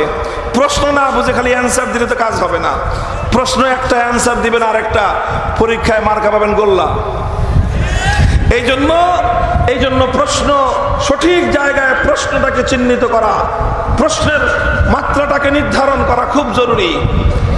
আমি কি প্রশ্ন তুললাম? যে আমি যখন ইসলামী রাষ্ট্র প্রতিষ্ঠার দাবি তুলব তখন অন্যান্য ধর্মাবলম্বীরাও তো তাদের ধর্ম অনুযায়ী রাষ্ট্র প্রতিষ্ঠার দাবি তুলতে পারে। আর তখনই তো সমাজের মধ্যে ক্লাস তৈরি হবে, তখনই তো সমাজের মধ্যে ধর্মে ধর্মে দ্বন্দ্ব তৈরি হবে, আর তখনই তো সাম্প্রদায়িকতা দেখা দিবে। কথা বলেন? এই প্রশ্নগুলোই নাস্তিকরা করে, এই প্রশ্নগুলোই মুরতাদরা করে। আর শামসুল হক ফরিদপুরি রহমতুল্লাহ আলাইহি বলতেন শিক্ষিত মূর্খ। কি বলতেন? এক শ্রেণীর মানুষ আছে যারা হলো, বুঝেন নাই কথা, এক শ্রেণীর মানুষ আছে তারা হলো শিক্ষিত মূর্খ। কেউ বলতে পারেন হুজুর এটা শব্দটা কি বললেন আপনি? বাংলা ভাষা কি জানেন না? জানি, ভালো করেই জানি। শিক্ষিত মূর্খের অর্থ হলো এই যে শিক্ষিত বলতে হয় তাকে কারণ তার যেই পরিমাণ ডিগ্রি, অনার্স পাস করেছে, গ্রাজুয়েশনের পরে মাস্টার্স করেছে, তারপরে আবার ডবল MA করেছে, ট্রিপল MA করেছে, তারপরে আবার ডক্টরেট, এমফিল করে ফুল ডক্টরেট করে এখন ডক্টর তিনি। এত বিশাল জ্ঞানের শিক্ষার তার সার্টিফিকেট, এই সার্টিফিকেট দেখে তো তাকে অশিক্ষিত বলা যায় না, শিক্ষিত বলতে হয়। কিন্তু এত কিছু জানলো, মুসলমান পরিচয় দেয়, ইসলাম সম্পর্কে এতটুকু জানার সৌভাগ্য তার হলো না, সুযোগ তার হলো না। ইসলাম সম্পর্কে এরকম গণ্ড মূর্খদেরকে আমরা মূর্খ বলা ছাড়াও কোনো উপায় নাই। এই তখনই এক আজব চিড়িয়া তৈরি হয়, আর সেই আজব চিড়িয়ার নাম হলো শিক্ষিত মূর্খ। এই শিক্ষিত মূর্খ লোকেরা সমাজে বলে যে ইসলাম প্রতিষ্ঠার দাবি তুললে সমাজে সাম্প্রদায়িকতা তৈরি হবে, ইসলাম অনুযায়ী রাষ্ট্র প্রতিষ্ঠার চেষ্টা করলেই তো সমাজে সাম্প্রদায়িকতা দেখা দিবে, ইসলাম প্রতিষ্ঠার দাবি তুললে, ইসলামী রাষ্ট্র প্রতিষ্ঠার কথা বললেই তো ধর্মে ধর্মে সংঘাত তৈরি হবে। এই কথাগুলো অন্য ধর্মাবলম্বীরা বলতে পারে ইসলাম সম্পর্কে না জানা থাকার কারণে, আর মুসলমান নামক কিছু কুলাঙ্গার বলতে পারে শিক্ষিত মূর্খ হওয়ার কারণে। আলহামদুলিল্লাহ, এই প্রশ্ন কারো থাকবে না যদি কোনো ব্যক্তি ইনসাফের সাথে, ন্যায়পরায়ণতার সাথে যদি সে বিবেচনা করে, তার বিবেক বলে দিবে এই পৃথিবীতে একমাত্র রাষ্ট্র হওয়া উচিত ইসলামী রাষ্ট্র ব্যবস্থা। বলবেন কিভাবে হুজুর? আমি প্রশ্নের জবাব আলোচনা করতেছি, আবার প্রশ্নটাকে আমি রিপিট করলাম। আমি যদি মুসলিম হিসাবে ইসলামী রাষ্ট্র প্রতিষ্ঠার দাবি জানাই, হিন্দু তখন হিন্দু রাষ্ট্র প্রতিষ্ঠার দাবি জানাবে, বৌদ্ধ এবং খ্রিস্টান ইহুদিরা যার যার ধর্ম অনুযায়ী রাষ্ট্র প্রতিষ্ঠার দাবি জানাবে, তখনই তো ক্লাস আর দ্বন্দ্ব তৈরি হবে। আমি বলবো ঠিক আছে, ক্লাস আর দ্বন্দ্বের প্রশ্নে পড়ে যাই, সংঘাতের প্রশ্নে পড়ে যাই। আগে বলি যে আসো, আমি তো ইসলামী রাষ্ট্র প্রতিষ্ঠার যখন দাবি করলাম, অন্য সব ধর্মাবলম্বীরা নিজ নিজ ধর্ম অনুযায়ী রাষ্ট্র প্রতিষ্ঠার দাবি করলো। এবার তাহলে আমরা একটা কাজ করি, রাষ্ট্র প্রতিষ্ঠাতে যাওয়ার আগে, প্র্যাকটিক্যাল ফিল্ডে নামার আগে প্রত্যেক ধর্মাবলম্বীদেরকে আমরা একটা রিকোয়ারমেন্ট দেই। প্রত্যেক ধর্মাবলম্বীদের কাছে আমরা একটা জিনিস চাহিদা পেশ করি, সেই চাহিদাটা হলো এই, মুসলমানদেরকে বলবো, হে মুসলমানরা, তোমরা বলো তো দেখি তোমাদের ইসলাম ধর্ম অনুযায়ী রাষ্ট্রের রূপরেখা কি হবে সেটা জমা দাও। হিন্দুরা, তোমরা তোমাদের হিন্দু ধর্ম অনুযায়ী তোমাদের ধর্মগ্রন্থের রেফারেন্স, গীতার রেফারেন্স সহ একটা রূপরেখা হিন্দু ধর্মের রাষ্ট্রের রূপরেখা কি হবে সেটা জমা দাও। বৌদ্ধদেরকেও বলবো তোমরা তোমাদের ত্রিপাঠক এবং তোমাদের ধর্মগুরু গৌতম বুদ্ধের রেফারেন্স সহ একটা রাষ্ট্র ব্যবস্থার রূপরেখা কি হবে সেটা জমা দাও। খ্রিস্টানদেরকে বলবো তোমাদের ধর্মগ্রন্থ ইনজিল, নিউ টেস্টামেন্টের রেফারেন্স আর তোমাদের নবী হযরত ঈসা আলাইহিস সালাতু ওয়াস সালাম থেকে উদ্ধৃতি সহ একটা রাষ্ট্র ব্যবস্থা কেমন হওয়া উচিত খ্রিস্ট ধর্মের রূপরেখা দাও। ইহুদিদেরকে বলবো তোমরা তোমাদের ওল্ড টেস্টামেন্ট তাওরাত কিতাবের রেফারেন্স আর তোমাদের নবী হযরত মুসা আলাইহিস সালাতু ওয়াস সালামের উদ্ধৃতি দিয়ে তোমরাও একটা পেপার জমা দাও, একটা রূপরেখা জমা দাও যে তোমাদের ইহুদি রাষ্ট্রের রূপরেখা কেমন হওয়া চাই। মুহতারাম হাজিরিন, এবার কল্পনা করে নেন একটা টেবিলের মধ্যে 5টা রূপরেখা জমা পড়লো। একটা হলো ইসলামী রাষ্ট্রের রূপরেখা, একটা হিন্দু রাষ্ট্রের রূপরেখা, একটা বৌদ্ধ রাষ্ট্রের রূপরেখা, একটা খ্রিস্ট রাষ্ট্রের রূপরেখা, একটা ইহুদি রাষ্ট্রের রূপরেখা। এটা কল্পনা করা যায়, এটা ধরে নেওয়া যায়। বাস্তবে যদি আমি এই ঘোষণাটা দেই যে সবাই আপনারা একটা নির্দিষ্ট যৌক্তিক সময় নিয়ে আপনারা যার যার ধর্ম অনুযায়ী রাষ্ট্রের রূপরেখা জমা দেন, তাহলে কি হবে ফলাফলটা আমি আপনাদের সামনে আগাম ঘোষণা করে যাই। 24 ঘন্টার মধ্যে আমাদের ধর্মবেত্তা, মুসলমানদের মধ্যে যারা স্কলার, মুসলমানদের মধ্যে যারা উলামায়ে কেরাম, মুসলমানদের মধ্যে যারা রাষ্ট্রবিজ্ঞানী, যারা ইসলামী রাষ্ট্রবিজ্ঞানী, 24 ঘন্টার প্রয়োজন হবে না, পূর্ণাঙ্গ একটা ইসলামী রাষ্ট্রের রূপরেখা তারা টেবিলের মধ্যে জমা দিবে। আর হিন্দু, বৌদ্ধ, খ্রিস্টান, ইহুদি, অন্য সব জাতিগুলো 24 ঘন্টা নয়, 24 দিন নয়, 24 মাস নয়, 24 বছর নয়, 24 যুগ নয়, 2400 বছর নয়, কিয়ামত কায়েম হয়ে যাবে। ইসরাফিলের ফুঙ্গায় সিংহায় ফুৎকারে দুনিয়া ধ্বংস হয়ে যাবে, কিন্তু কোনো একটা ধর্মাবলম্বী নিজ নিজ ধর্ম অনুযায়ী একটা রাষ্ট্র ব্যবস্থার রূপরেখা দিতে পারবে না। এটা আমার চ্যালেঞ্জ, ওপেন চ্যালেঞ্জ। আমি এই কথাটা ফিস করে হুজুরের কানে কানে বলতেছি না মাইকে বলতেছি? কথা বলেন। আমার এই কথা আপনারা লক্ষ জনতা শুনতেছেন। এই মাইক গোটা চুয়াডাঙ্গা শহরের গুরুত্বপূর্ণ পয়েন্টে আছে। অন্যান্য ধর্মাবলম্বী ভাইয়েরা বোনেরা আমার কথা শুনতেছেন, তারাও শুনতেছে। কথা বলেন। শুধু আজকের এই চুয়াডাঙ্গার উপস্থিতি শুনতেছে না, এই যে মিডিয়ার মাধ্যমে কিছুক্ষণের মধ্যেই এই কথাগুলো ইন্টারনেটে চলে যাবে, সারা পৃথিবীর মানুষ এই কথার তারা শুনবে, তারা জানবে, তারা বুঝবে। সারা পৃথিবীকে সামনে রেখে ওপেন চ্যালেঞ্জ করলাম, আনো দেখি হিন্দু ধর্মের ধর্মীয় গ্রন্থ এবং ধর্ম প্রণেতার রেফারেন্স অনুযায়ী আধুনিক যুগে 2025 সালে রাষ্ট্র ব্যবস্থা কেমন হওয়া উচিত। হিন্দু ধর্মের আলোকে একটা রূপরেখা দাও, বৌদ্ধ ধর্মের আলোকে একটা রূপরেখা দাও, খ্রিস্ট ধর্মের আলোকে একটা রূপরেখা দাও, ইহুদি ধর্মের আলোকে একটা রূপরেখা দাও। শুধুমাত্র আমরা চ্যালেঞ্জ করতে পারবো। আমাদের এই চ্যালেঞ্জের আওয়াজ মহাশূন্যের মধ্যে ধ্বনিত প্রতিধ্বনিত হয়ে ফিরতে থাকবে। এই চ্যালেঞ্জের পাল্টা জবাব দেওয়ার মতো এই পৃথিবীতে কোনো বাপের বেটার জন্ম হয় না।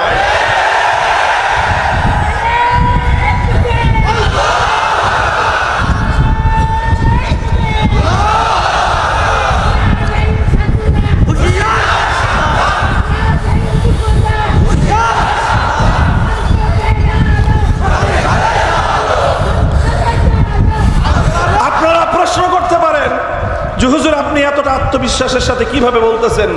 হতেও তো পারে যে অন্যান্য ধর্মাবলম্বীরা নিজ নিজ ধর্ম অনুযায়ী একটা রাষ্ট্রের রূপরেখা দিবে। মুহতারাম হাজিরিন, এগুলো আমাদের নতুন পেঁচাল না, এগুলো আমাদের নতুন বক্তব্য নয়। আমি বহু বছর ধরে এই কথা বলে যাচ্ছি, আজও পর্যন্ত পৃথিবীর কোন প্রান্ত থেকে আমার এই বক্তব্যের চ্যালেঞ্জ গ্রহণ করার মতো কোনো বাপের বেটা, কোনো মায়ের সন্তান জন্ম হয় নাই এবং হওয়া সম্ভব না। আমার এই কথার মর্ম কেউ এটা বুঝবেন না যে আমি অন্য কোনো ধর্মকে নেগলেক্ট করতেছি। আমার এই কথার মর্ম এটা নয় যে আমি অন্য কোনো ধর্মকে অসম্মান করছি না। আমি সব ধর্মাবলম্বীদের প্রতি যথাযথ সম্মান প্রদর্শন করেই বলছি, যার যেটা আসল বাস্তবতা সেই বাস্তবতাকে বর্ণনা করা, সেই বাস্তবতাকে বর্ণনা করা, সেই বাস্তবতাকে তুলে ধরা, এটা কি অসম্মান করা হয়? বলেন। মনে করেন আপনি পুরুষ মানুষ, আমি বললাম আপনি পুরুষ, আপনাকে অসম্মান করা হলো। আপনার গায়ের রং কালো, আমি যদি বলি যে আপনার গায়ের রংটা কালো, অসম্মান করা হলো। আপনি উচ্চতায় একটু খাটো, আমি যদি আপনাকে বলি যে আপনি তার তুলনায় খাটো, এটাকে অসম্মান করা হলো। আমি আপনাকে পুরুষ মানুষ, আপনাকে বললাম আপনি একজন পুরুষ মানুষ, অসম্মান করা হলো। আর একজন নারীকে বললাম মিয়া তুমি তো পুরুষ না, তুমি তো মহিলা মানুষ, এটাকে বলার দ্বারা মহিলাকে অসম্মান করা হলো না? মহিলাকে পুরুষ বললে তাকে অসম্মান করা হবে, পুরুষকে নারী বললে তাকে অসম্মান করা হবে। কথা বলেন ঠিক না বেঠিক? তাহলে আসল কথা হলো এই যে পূর্ণাঙ্গ জীবন ব্যবস্থা একমাত্র ইসলাম। ইসলামকে আল্লাহ পাক একমাত্র পূর্ণাঙ্গতা দিয়েছেন। আর এই কারণেই কিয়ামত পর্যন্ত এই বিশ্ববাসীর সব সমস্যার সমাধান একমাত্র ইসলাম প্রদান করতে পারে। আধুনিক যুগের রাষ্ট্র ব্যবস্থার সমস্যার সমাধান একমাত্র ইসলাম করতে পারে। কারণ কি? কারণ ইসলামের মধ্যে আল্লাহ পাকই সমাধান রেখেছেন। হিন্দু ধর্মের মধ্যে আধুনিক যুগের রাষ্ট্র ব্যবস্থা নাই, ইহুদি ধর্মের মধ্যে আধুনিক যুগের রাষ্ট্র ব্যবস্থার বর্ণনা নাই, বৌদ্ধ ধর্মের মধ্যে রাষ্ট্র ব্যবস্থার রূপরেখা নাই, খ্রিস্ট ধর্মের মধ্যে রাষ্ট্র ব্যবস্থার রূপরেখা নাই। যেখানে বাস্তবতা, সেই বাস্তবতাকে বলার নামই হলো সত্যবাদিতা। রিয়েলিটি মানে না। কথা বলেন ঠিক না বেঠি? তোমরাও রিয়েলিটি মানে নাও। Islam is the complete code of life. একমাত্র ইসলামই হলো পূর্ণাঙ্গ জীবন ব্যবস্থা। অন্য কোন ধর্মের মধ্যে রাষ্ট্র ব্যবস্থার শ্রেষ্ঠত্ব পরের কথা, শ্রেষ্ঠ উত্তম না অনিত্তম এটা অনেক পরের সিদ্ধান্তের ব্যাপার। অন্য কোন ধর্মের মধ্যে ধর্মের মূল রেফারেন্সের আলোকে রাষ্ট্র ব্যবস্থার পূর্ণাঙ্গ কোন রূপরেখাই নাই। এই যে চ্যালেঞ্জটা আমি করলাম, আমি এই চ্যালেঞ্জটাকে আরো নির্ধারিত করছি দুটো স্যাম্পলের মাধ্যমে, দুটো দৃষ্টান্তের মাধ্যমে।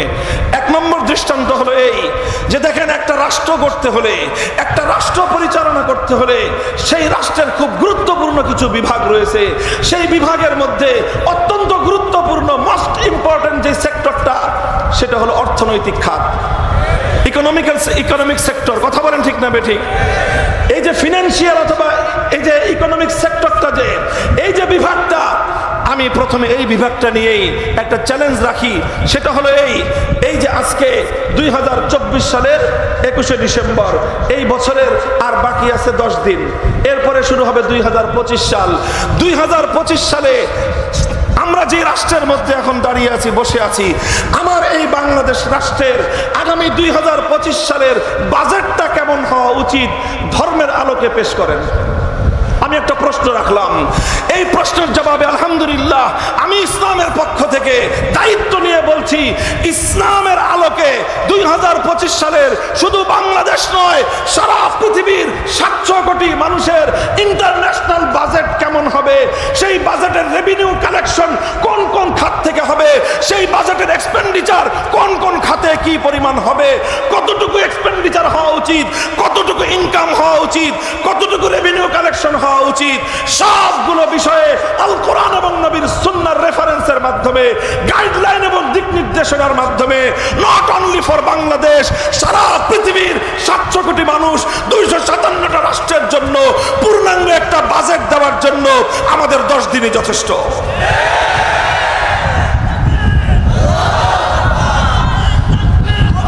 স্লোগান আর একটু পরে পরে। মুহতারাম হাজিরিন, আর পাল্টা যদি আমি বলি, এই যে বেশি সারা দুনিয়ার দরকার নাই, আমাদের সীমান্তের, এই তো আপনাদের বাড়ির কাছেই তো আরেকটা দেশ, কথা বলেন, সেই দেশটা আমাদের দেশের চেয়ে অনেক বড়। সেই দেশের নাম হলো ভারত। সেই ভারত এখন শাসন করতেছে একটা হিন্দুত্ববাদী সরকার, নরেন্দ্র মোদীর বিজেপি। তারা হিন্দুত্ববাদকে সেখানে প্রতিষ্ঠা করতে চাচ্ছে। আমি বাংলাদেশ নয়, এই ভারতের হিন্দুত্ববাদী বিজেপি সরকারের কাছে আনুষ্ঠানিকভাবে চ্যালেঞ্জ করছি, আমার দেশের জন্য নয়, তোমার ভারতের জন্য তুমি 2025 সালের একটা বাজেট ঘোষণা করো, যেই বাজেটের মধ্যে পূর্ণাঙ্গ হিন্দুত্ববাদী, হিন্দু ধর্মাবলম্বী, হিন্দু ধর্মের অনুসরণে তোমার ধর্মের যেই ধর্মগ্রন্থ গীতা এবং তোমাদের ধর্ম প্রণেতাদের, তোমাদের ধর্মগুরুদের রেফারেন্স সহ, যে কিভাবে তোমার রাষ্ট্রের রেভিনিউ কালেকশন হবে, কিভাবে তোমার রাষ্ট্রের এক্সপেন্ডিচার গুলো হবে, খাতগুলো উল্লেখ করা সহ তোমার ভারতের 2025 সালের হিন্দু ধর্ম অনুযায়ী একটা বাজেট পেশ করো, আমার এই আওয়াজ ভারতে পৌঁছতে থাকবে, গোটা ভারতে ধ্বনিত প্রতিধ্বনিত হতে থাকবে। ওরা মুসলমানদের রক্ত দিয়ে হোলি খেলতে পারবে, কিন্তু আমাদের ছোট্ট চ্যালেঞ্জ গ্রহণ করবার মতো তাদের হিম্মত হবে না। বলবেন শুধু ভারতকে না, ভারতকে নয়, চায়নাকেও বলবো, সারা রাষ্ট্রের মধ্যে বৌদ্ধ ধর্মাবলম্বীদের তাদের বসবাস, সারা পৃথিবীতে আজকে তারা অর্থনৈতিকভাবে সারা দুনিয়াকে নিয়ন্ত্রণ করতেছে চায়না।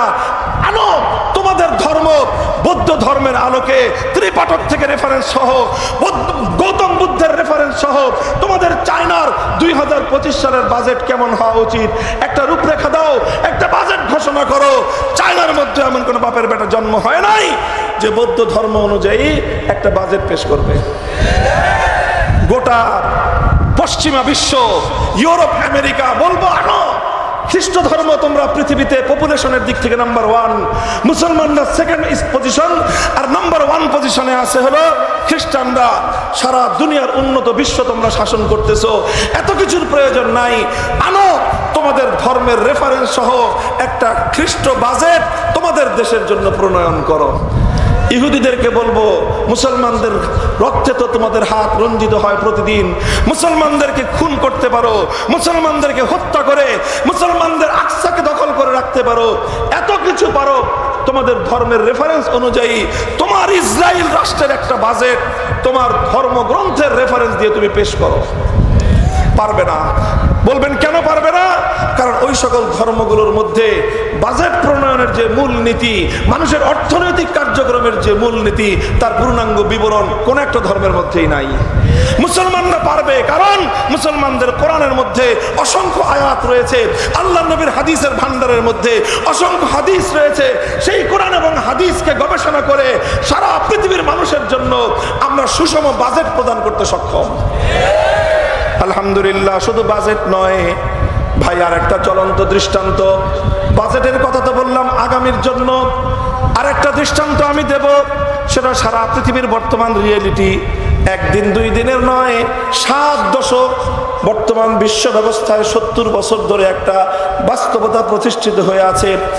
একটু বোঝার চেষ্টা করুন চুয়াডাঙ্গার ভাই বোনেরা আমার, লক্ষ্য করে দেখুন, আজকের 21 শতাব্দীতে মানুষের অর্থনৈতিক লেনদেনের জন্য একটা অপরিহার্য অনুষঙ্গ হলো ব্যাংকিং ব্যবস্থা। কথা বলেন ঠিক না বেঠিক? দুনিয়াতে এমন কোন ব্যবসায়ী আছে যে ব্যাংকের লেনদেন করা ছাড়া ব্যবসা করতে পারে? এমন কোন প্রতিষ্ঠান আছে, ইভেন মাদ্রাসা বলেন, মসজিদ বলেন, যদি কিছু টাকা পয়সার লেনদেন করতে হয় ব্যাংকিং চ্যানেল ছাড়া সম্ভব না।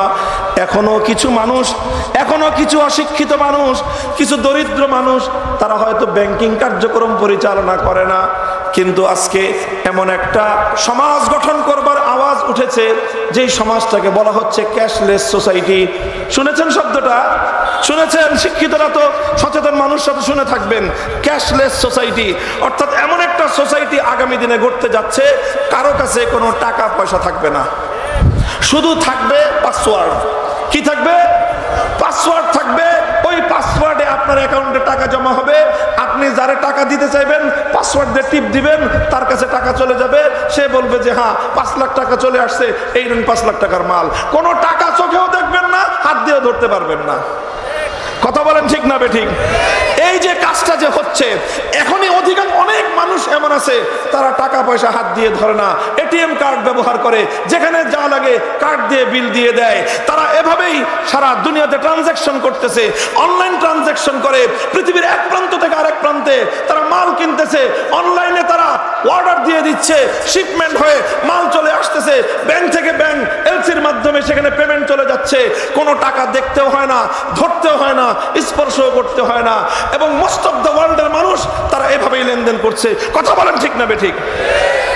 তাহলে এই যে এই সবগুলো কাজ হয় একটা চ্যানেলের মাধ্যমে, সেই চ্যানেলটাই হলো ব্যাংকিং চ্যানেল। কথা বলেন ঠিক না বেঠিক? আচ্ছা, এই তাহলে বোঝা গেল আজকে এমন একটা বিশ্ব ব্যবস্থায় আমরা চলমান রয়েছি, এমন একটা বিশ্ব ব্যবস্থায় আমরা বিচরণ করছি, এমন একটা বিশ্ব ব্যবস্থায় আমরা আমাদের সময়গুলো অতিক্রম করছি, যেই বিশ্ব ব্যবস্থার অপরিহার্য অনুষঙ্গ হলো ব্যাংকিং ব্যবস্থা। এই ব্যাংকিং ব্যবস্থা ছাড়া টাকা পয়সার লেনদেন, আদান প্রদান, এক দেশ থেকে আরেক দেশে পাঠানো কোনোটাই সম্ভব নয়। আচ্ছা, তাহলে ব্যাংকিং ব্যবস্থাটা যদি মানুষের জীবনের জন্য এতটাই জরুরি হয়ে থাকে, তাহলে এই ব্যাংকিং সেক্টর সংক্রান্ত একটা সমস্যা যদি আমরা সব ধর্মের কাছে চাই যে তোমরা ব্যাংকিং সেক্টরের যে সমস্যাগুলো আছে, ব্যাংকিং সেক্টরের যে রূপরেখাটা আছে, সব ধর্মাবলম্বীরা যার যার ধর্ম অনুযায়ী ব্যাংকিং সেক্টরের সমস্যার সমাধান দাও। মুসলমানদেরকে বলবো তোমরা একটা ব্যাংক দেখাও যে ব্যাংকটা ইসলাম অনুযায়ী চলবে। হিন্দুদেরকে বলবো তোমরা একটা ব্যাংকিং সিস্টেম দাও যে ব্যাংকিং সিস্টেমটা হিন্দু ধর্ম অনুযায়ী চলবে। বৌদ্ধ, খ্রিস্টান, ইহুদি প্রত্যেক ধর্মাবলম্বীকে বলবো তোমরা একটা একটা করে ব্যাংকিং সেক্টর, ব্যাংকিং সিস্টেম জমা দাও যে সিস্টেমটা তোমাদের ধর্ম অনুযায়ী চলবে। আমি শুধু চিৎকার করে চ্যালেঞ্জ করতে পারবো, আর এই চ্যালেঞ্জের জবাব শুধুমাত্র ইসলাম দিতে পারবে, অন্য কোনো ধর্মের কাছে জবাব নাই। তার জ্বলন্ত প্রমাণ দুনিয়ার অন্য কোনো দিকে তাকানোর দরকার নাই। হে বাংলাদেশের মুসলমান, তুমি তোমার বাংলাদেশটার দিকে তাকায় দেখো। আজ 2024 সালের ডিসেম্বর মাসের সর্বশেষ তথ্য আমি বলছি, তোমার এই বাংলাদেশে বর্তমানে যতগুলো ব্যাংক রয়েছে এর মধ্যে 10টা ব্যাংক ফুল ইসলামী শরিয়া অনুসরণ করার দাবি করে, ইসলামী শরিয়া অনুসরণ করে তারা ব্যাংকিং কার্যক্রম পরিচালনা করছে। এমন ব্যাংকের সংখ্যা কয়টা? 10টা ব্যাংক বাংলাদেশে রয়েছে। আর আরো অনেকগুলো, আরো 10টা ব্যাংক এমন হবে যেগুলো পূর্ণাঙ্গ ইসলামী অনুশাসন মানে না, তবে তাদের বিশেষ শাখা রয়েছে যেই শাখাগুলো ইসলামী ব্যাংকিং করে। কোন ব্যাংকের উইন্ডো রয়েছে, একটা শাখার একটা অংশ রয়েছে যেই অংশে তারা ইসলামী শরিয়া অনুসরণ করে তারা ব্যাংকিং কার্যক্রম পরিচালনা করে। এইভাবে শুধু বাংলাদেশ নয়, আর বাংলাদেশের শুধু বেসরকারি খাত নয়, বর্তমানে বাংলাদেশের সেন্ট্রাল ব্যাংক যেটা কেন্দ্রীয় ব্যাংক, বাংলাদেশ ব্যাংকের একটা পোরশন, একটা বিশাল অংশ এটা ইসলামী ব্যাংকিং এর জন্য রিজার্ভ করে দেওয়া হয়েছে যে সেই লেনদেন স্বয়ং বাংলাদেশ ব্যাংকও করবে না। তাহলে ইসলামিক ব্যাংক বাংলাদেশে আছে না নাই? শুধু বাংলাদেশে না সারা দুনিয়াতে আছে? শুধু আজকে নতুন কথা এটা? 1960-এর দশক থেকে প্রায় 70 বছর ধরে সারা পৃথিবীর মানুষকে ইসলামী ব্যাংকিং সিস্টেমের মাধ্যমে মুসলমানরা সারা দুনিয়ার সব ধর্মাবলম্বীদেরকে ব্যাংকিং সেবা দিয়ে যাচ্ছে। আপনারা বলেন ইসলামী ব্যাংকগুলোতে অ্যাকাউন্ট শুধু মুসলমানরাই খুলে না হিন্দুরাও খুলে? হিন্দুদের ব্যাংক অ্যাকাউন্ট আছে না নাই? বৌদ্ধদের অ্যাকাউন্ট আছে না নাই? খ্রিস্টানরা চাইলে অ্যাকাউন্ট খুলতে পারবে কি পারবে না? তার মানে ওই ইসলামী ব্যাংকিং এর মাধ্যমে হিন্দু, বৌদ্ধ, খ্রিস্টান, ইহুদি পৃথিবীর প্রত্যেকটা ধর্মাবলম্বীকে আমরা ব্যাংকিং সেবা শুধুমাত্র দিতে পারছি তাই নয়, বরং সর্বোত্তম সেবা ইসলামী ব্যাংকগুলোই মানুষকে দিতে পারে। আজকে বাংলাদেশের অর্থনীতির মেরুদণ্ড দাঁড়িয়ে আছে ইসলামী ব্যাংকের উপর।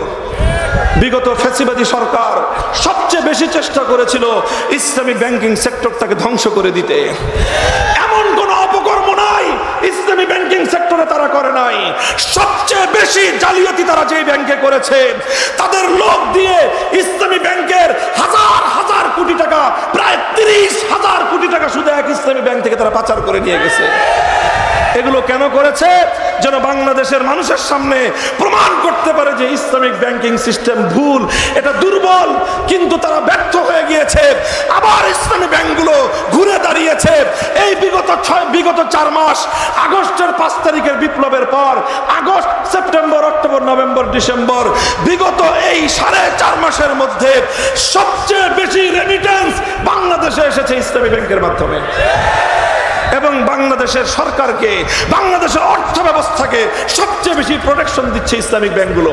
কারণ তারা ইসলামী শরিয়া অনুসরণ করে, তারা ইসলামিক সিস্টেম অনুসরণ করে।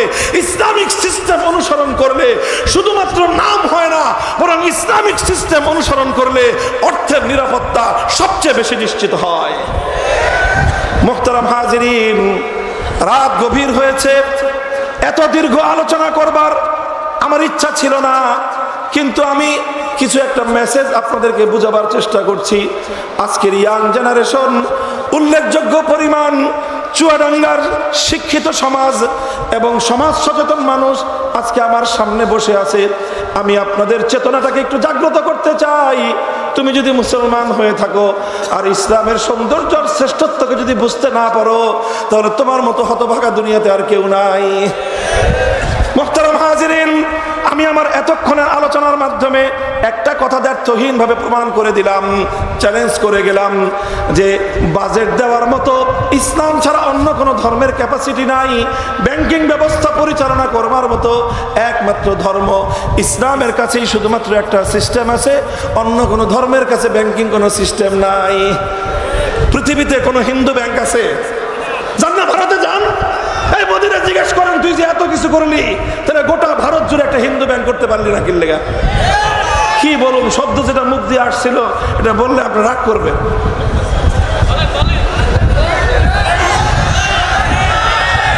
বলতে চাইছিলাম পাটার বাচ্চা, এই শব্দটা বললাম না। যে তুই যেভাবে মুসলমানদেরকে হত্যা করছিস, তুই যেভাবে মুসলমানদের রক্ত দিয়ে তুই তোর ভারতের মাটিকে রঞ্জিত করছিস, তুই যেভাবে আমার মুসলমানের সন্তান ফেলানিকে গুলি করে হত্যা করে কাঁটাতারের মধ্যে ঝুলিয়ে রাখলি শুধুমাত্র গরুর গোশত খাওয়ার অপরাধে, গোটা ভারত জুড়ে প্রতিদিন তুই যে মুসলমানের রক্ত দিয়ে হোলি খেলছিস, এভাবে তুই কোনোদিন ইসলামের অগ্রযাত্রাকে রুখে দিতে পারবি না।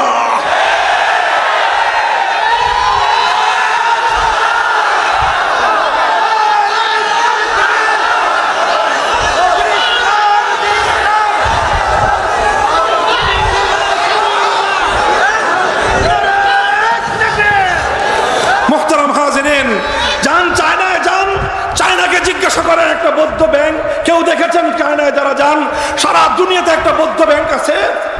আছে? সারা দুনিয়াতে একটা খ্রিস্ট ব্যাংক আছে? নাই। সারা দুনিয়ায় ঘুরে দেখেন একটা ইহুদি ব্যাংক আছে?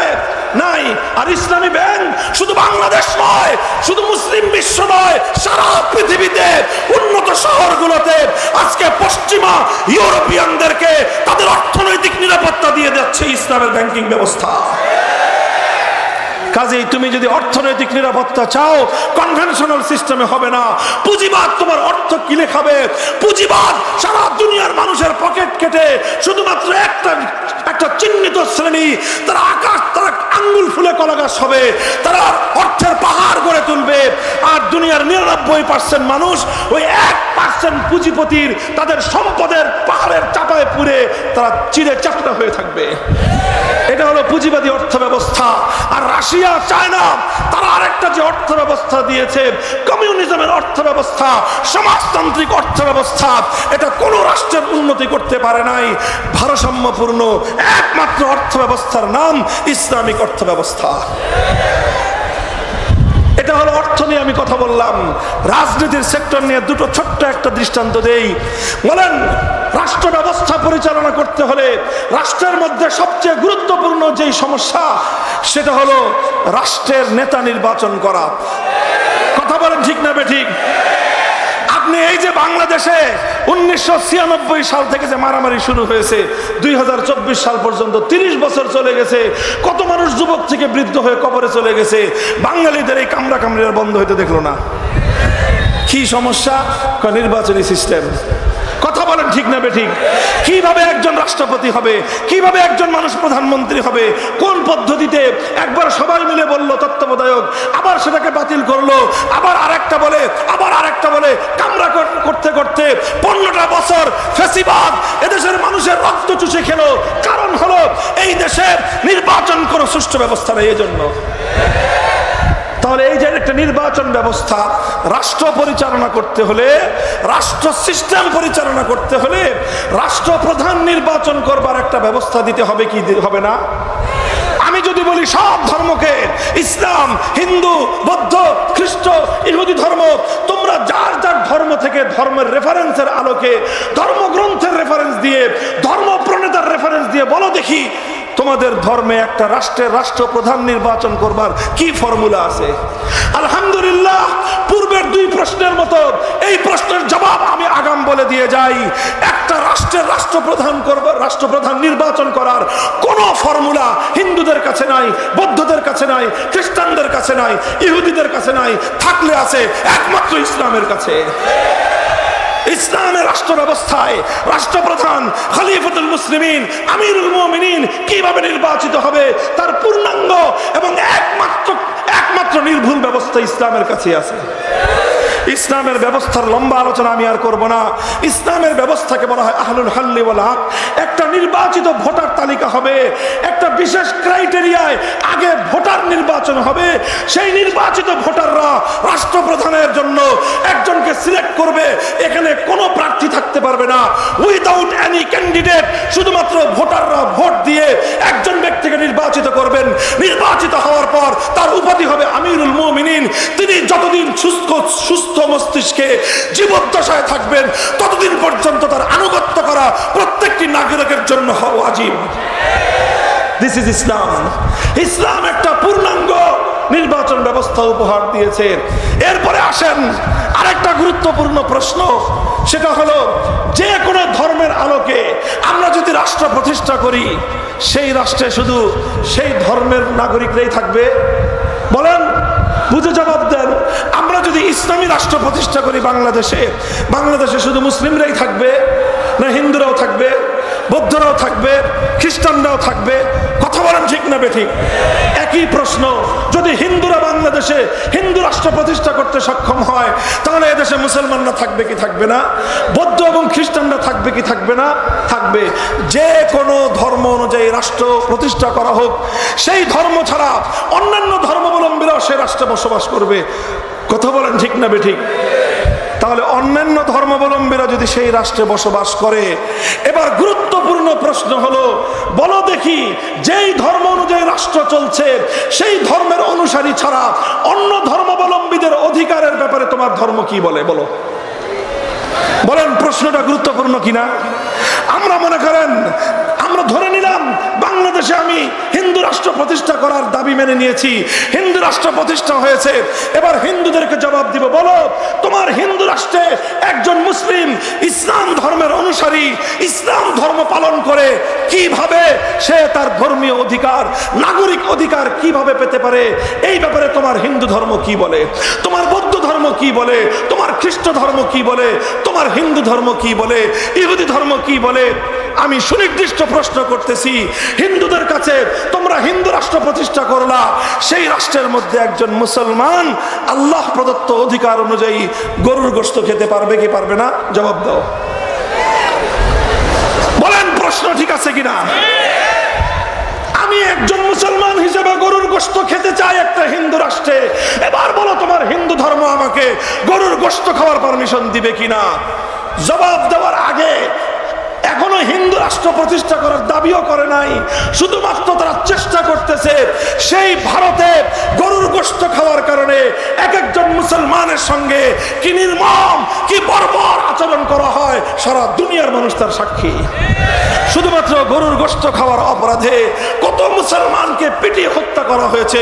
শুধুমাত্র গরুর গোশত সংরক্ষণ করার অপরাধে কত মুসলমানদের ঘর বাড়ি জ্বালিয়ে সারখার করে দেওয়া হয়েছে, আগুন দিয়ে পুড়িয়ে মুসলমানদেরকে হত্যা করা হয়েছে।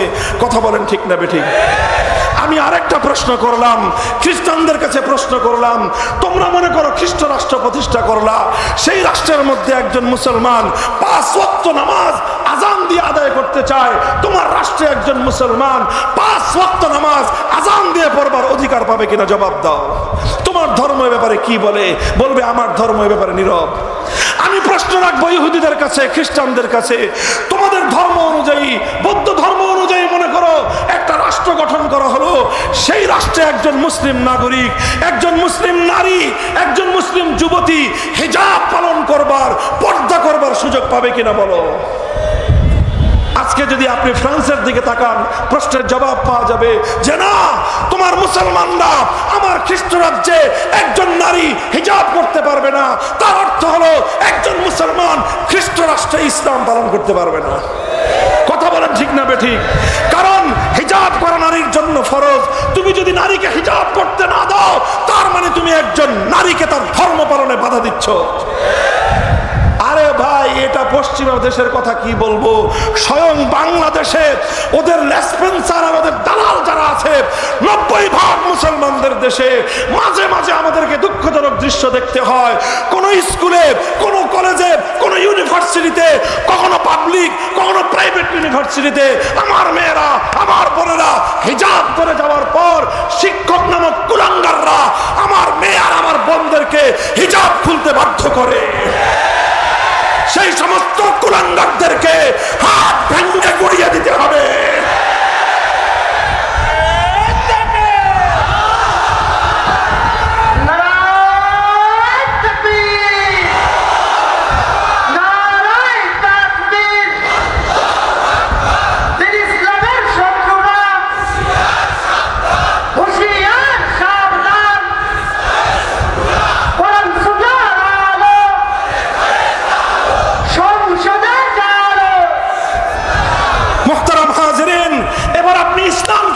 প্রশ্ন করেন যে হে মুসলমান, তোমরা যদি ইসলামী রাষ্ট্র প্রতিষ্ঠা করো, সেই ইসলামী রাষ্ট্রে একজন হিন্দুর কি অধিকার থাকবে?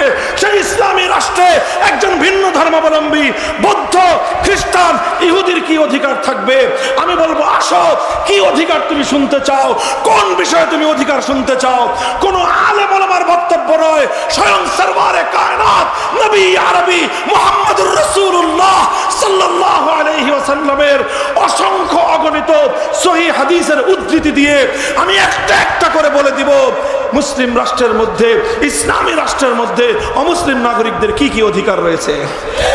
আমার নবী বলে দিবেন লাহুম মা লানা ওয়া আলাইহিম মা আলাইনা। আমার নবী মৌলিক কথা বলে দিবেন, একটা ইসলামী রাষ্ট্রের মধ্যে একজন মুসলিম নাগরিক অপরাধ করলে সে যেই শাস্তি পাবে, একজন অমুসলিম নাগরিক অপরাধ করলে সমান শাস্তি পাবে।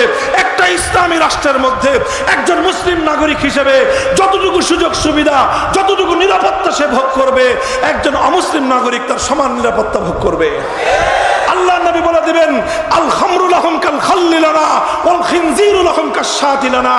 আরে একটা মুসলিম রাষ্ট্রের মধ্যে আমার নবীর হাদিস পাঠ করতেছি, শুনে রাখো মুসলমান, আমার নবী বলতেছেন একটা ইসলামী রাষ্ট্রের মধ্যে একজন মুসলমান যেরকম ভাবে আমের জুস পান করতে পারবে, একজন মুসলিম নাগরিক যেরকম ভাবে বিভিন্ন ফলের জুস পান করতে পারবে, শরবত পান করতে পারবে, দুধ পান করতে পারবে, সিরকা পান করতে পারবে, ঠিক এরকম ভাবে একজন অমুসলিম নাগরিক, সে হিন্দু হোক, সে বৌদ্ধ হোক, সে খ্রিস্টান হোক, সে মদ পান করতে পারবে।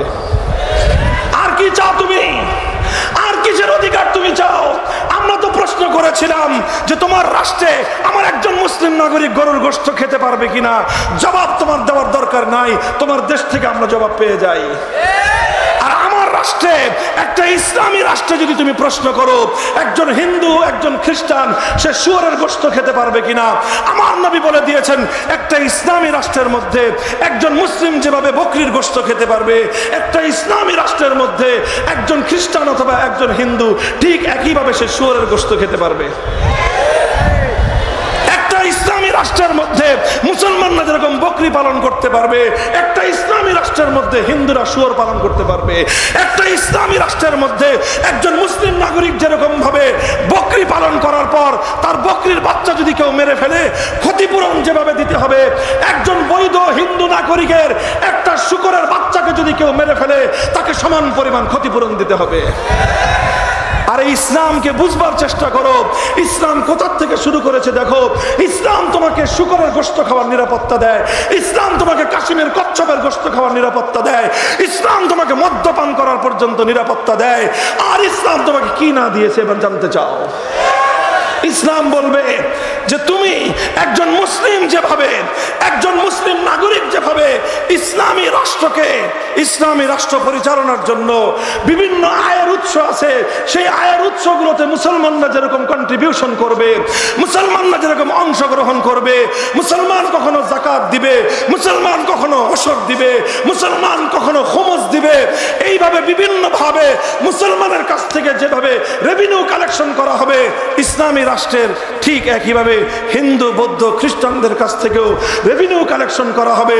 মুসলমান যেটা দিবে সেটার নাম হবে যাকাত, হিন্দু, বৌদ্ধ, খ্রিস্টানরা যেটা দিবে সেটার নাম হবে জিজিয়া, সেটা হলো সার্ভিস চার্জ। এবং সেই সার্ভিস চার্জ কিভাবে নিরূপণ হবে, কি মাত্রায় নিরূপণ হবে?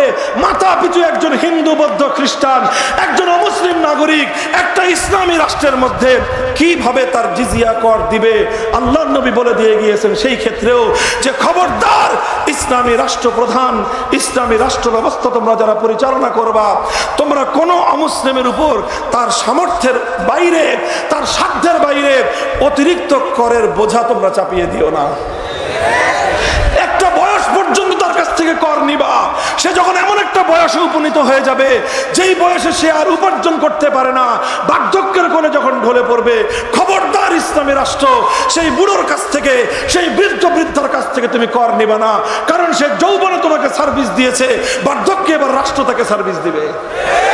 মুহতারাম হাজিরিন, ইসলাম বলে দিয়েছে খবরদার, খবরদার একজন অমুসলিম নাগরিকের উপর যদি তুমি তার সাধ্যের ঊর্ধ্বে, তার সামর্থ্যের চেয়ে বেশি করের বোঝা চাপিয়ে দাও, আর এর কারণে দুনিয়াতে যদি সে কষ্ট ভোগ করে, আর এই কথা যদি বিচার দেওয়ার মতো মুসলিম রাষ্ট্রের মধ্যে কেউ না থাকে, তার এই অধিকার আদায় করে দেওয়ার মতো যদি মুসলিম রাষ্ট্রের মধ্যে কেউ না থাকে, মনে রেখো কিয়ামতের কঠিন ময়দানে স্বয়ং আমি আল্লাহর নবী সেই অমুসলিম নাগরিকের পক্ষ হয়ে ইসলামী রাষ্ট্রপ্রধানের বিরুদ্ধে আল্লাহর দরবারে বিচার দায়ের করব।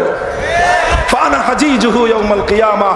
হে মুসলিম অমুসলিম ভাইয়েরা, যারা হিন্দু ভাইয়েরা আমার কথা শুনছেন, এখানে না থাকতে পারেন, দূর দূরান্তে আমার মাইকের আওয়াজ শুনছেন, বৌদ্ধ ভাইয়েরা দূর দূরান্তে আমাদের কথা শুনছেন, খ্রিস্টান ভাইয়েরা আমাদের কথা শুনছেন, আজ না শুনেন ইন্টারনেটের মাধ্যমে পরবর্তী সময় আপনারা শুনবেন।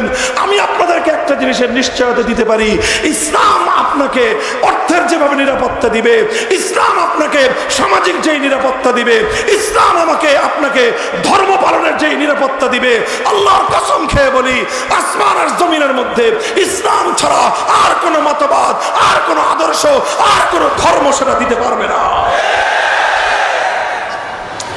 দায়িত্ব নিয়ে বলছি কথা, ইসলামের পক্ষ থেকে দায়িত্ব নিয়ে কথা বলছি, আলহামদুলিল্লাহ। কাজেই আপনাদের ভয়ের কোনো কারণ নাই। যে সকল হিন্দুরা মনে করেন ইসলামী রাষ্ট্র প্রতিষ্ঠা হলে আপনাদের অধিকার খর্ব হবে, ইসলামী রাষ্ট্র প্রতিষ্ঠা হলে আপনাদেরকে এদেশ থেকে তাড়িয়ে দেওয়া হবে, এটা গাঁজাখড়ি ভুলব কথা।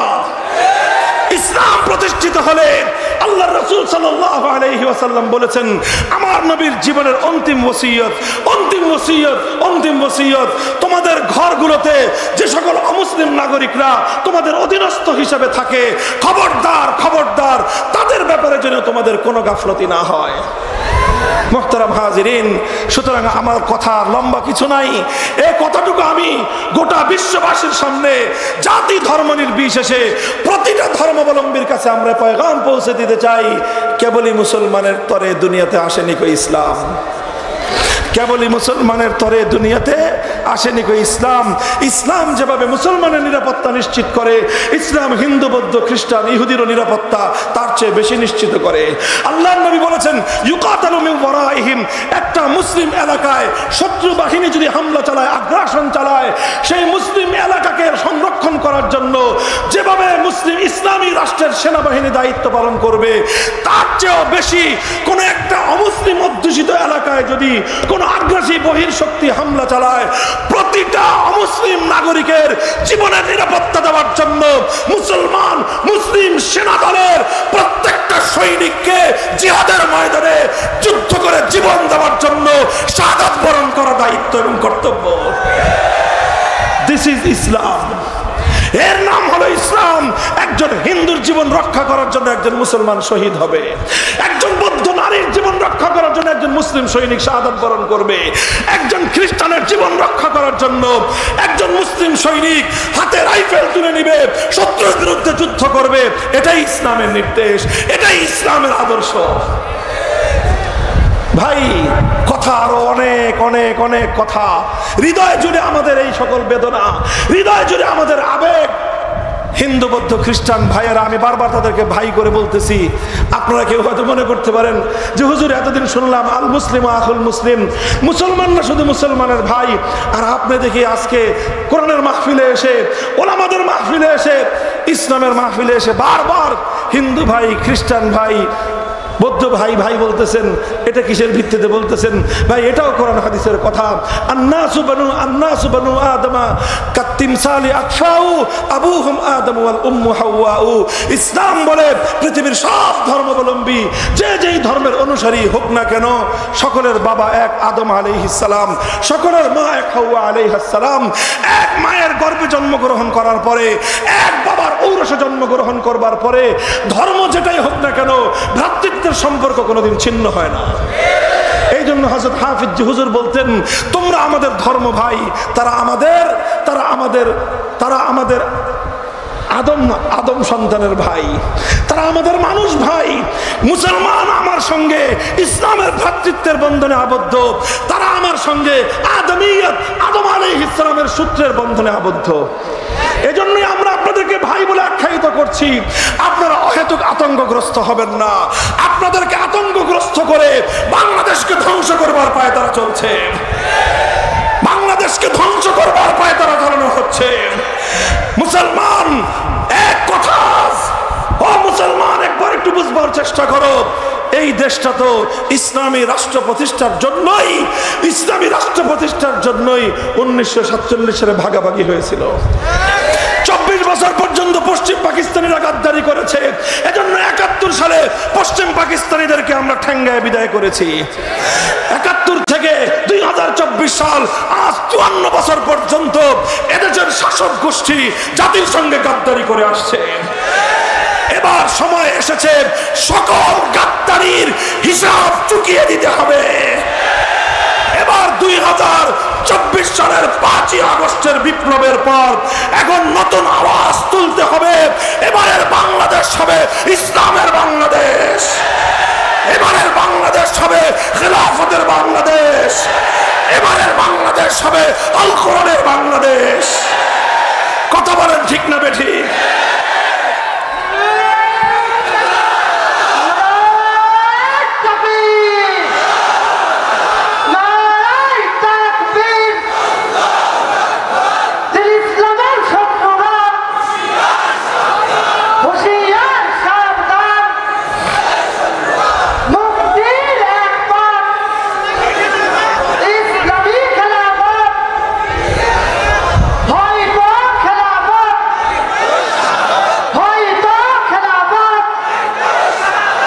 মোহতারাম হাজিরিন, আমার আখেরি পয়গাম চুয়াডাঙ্গাবাসীর কাছে।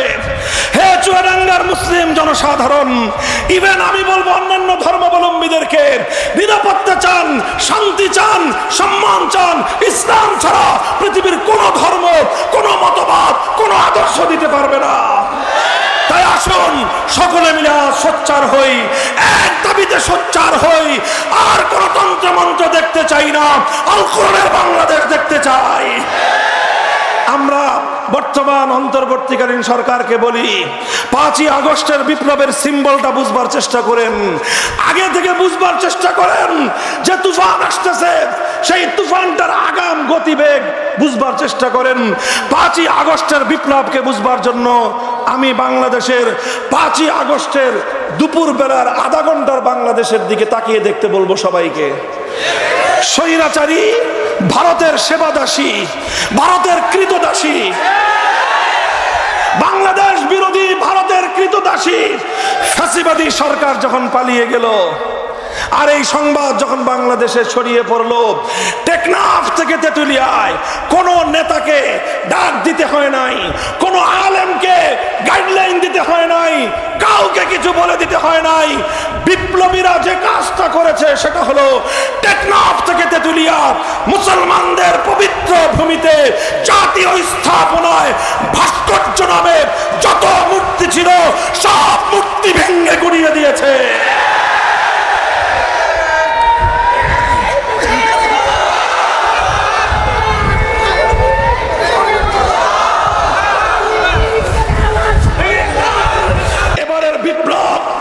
ভিন্ন ধরনের বিপ্লব। তাই আমরা বলছি ধীরে ধীরে এদেশে ইসলামী রাষ্ট্র প্রতিষ্ঠার এই প্রচেষ্টাকে সামনের দিকে অগ্রসর করবার চেষ্টা করুন। স্বাভাবিক প্রক্রিয়ায় যেন মুসলমানদের শত বছরের অভিপ্রায়, তাদের ইচ্ছা, হৃদয়ের দীর্ঘদিনের আকাঙ্ক্ষা এবং তামান্না পূর্ণ হোক। এদেশে আইন চলবে একমাত্র কার? সংবিধান হবে আল কোরআন। এই আহ্বান বাস্তবায়নের জন্য আমরা সকলে সম্মিলিত হই। কথা বলেন ঠিক না বেঠিক? এরপরে যদি কেউ আমাদের পথে বাধা হওয়ার চেষ্টা করে, আব্রাহাম লিঙ্কনের কোন উম্মত যদি মোহাম্মদ আরবির উম্মতের সামনে বাধা হয়ে দাঁড়ায়, কার্ল মার্কস, মাও সেতুং, লেনিনদের উম্মতরা যদি নবী মোহাম্মদ আরবির উম্মতের পথে বিঘ্ন সৃষ্টি করবার চেষ্টা করে, সেই বাধা উপড়ে ফেলবার জন্য যদি ঘাম দিতে হয় ঘাম, অশ্রু দিতে হলে অশ্রু, রক্ত দিতে হলে রক্ত দেওয়ার জন্য কারা প্রস্তুত থাকবা?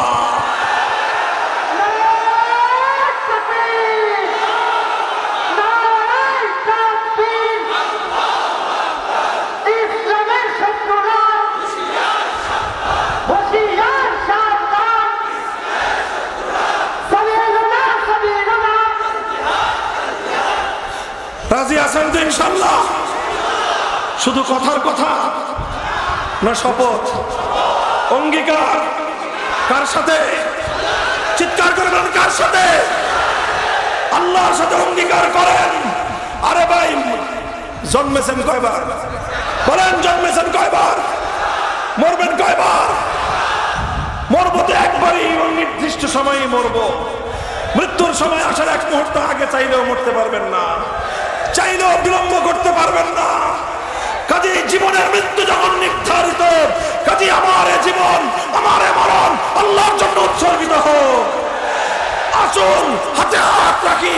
টেকনাফ থেকে তেতুলিয়ায় ফ্যাসিবাদের মোকাবেলায় আবু সাঈদরা যদি 2000 তাজা প্রাণ রক্ত ঢেলে দিয়ে ফ্যাসিবাদ মুক্ত করতে পারে বাংলাদেশকে, আল কোরআনের সমাজ গড়বার জন্য যদি প্রয়োজন হয় 2 লক্ষ নয় 2 কোটি যুবক সেক্ষেত্রে শহীদি ঈদগাহে জমায়েত হয়ে শাহাদাতের রক্ত দিয়ে মাতৃভূমির মাটিকে পবিত্র করবার জন্য কারা প্রস্তুত আছো? হাত তুলে আল্লাহকে দেখাও।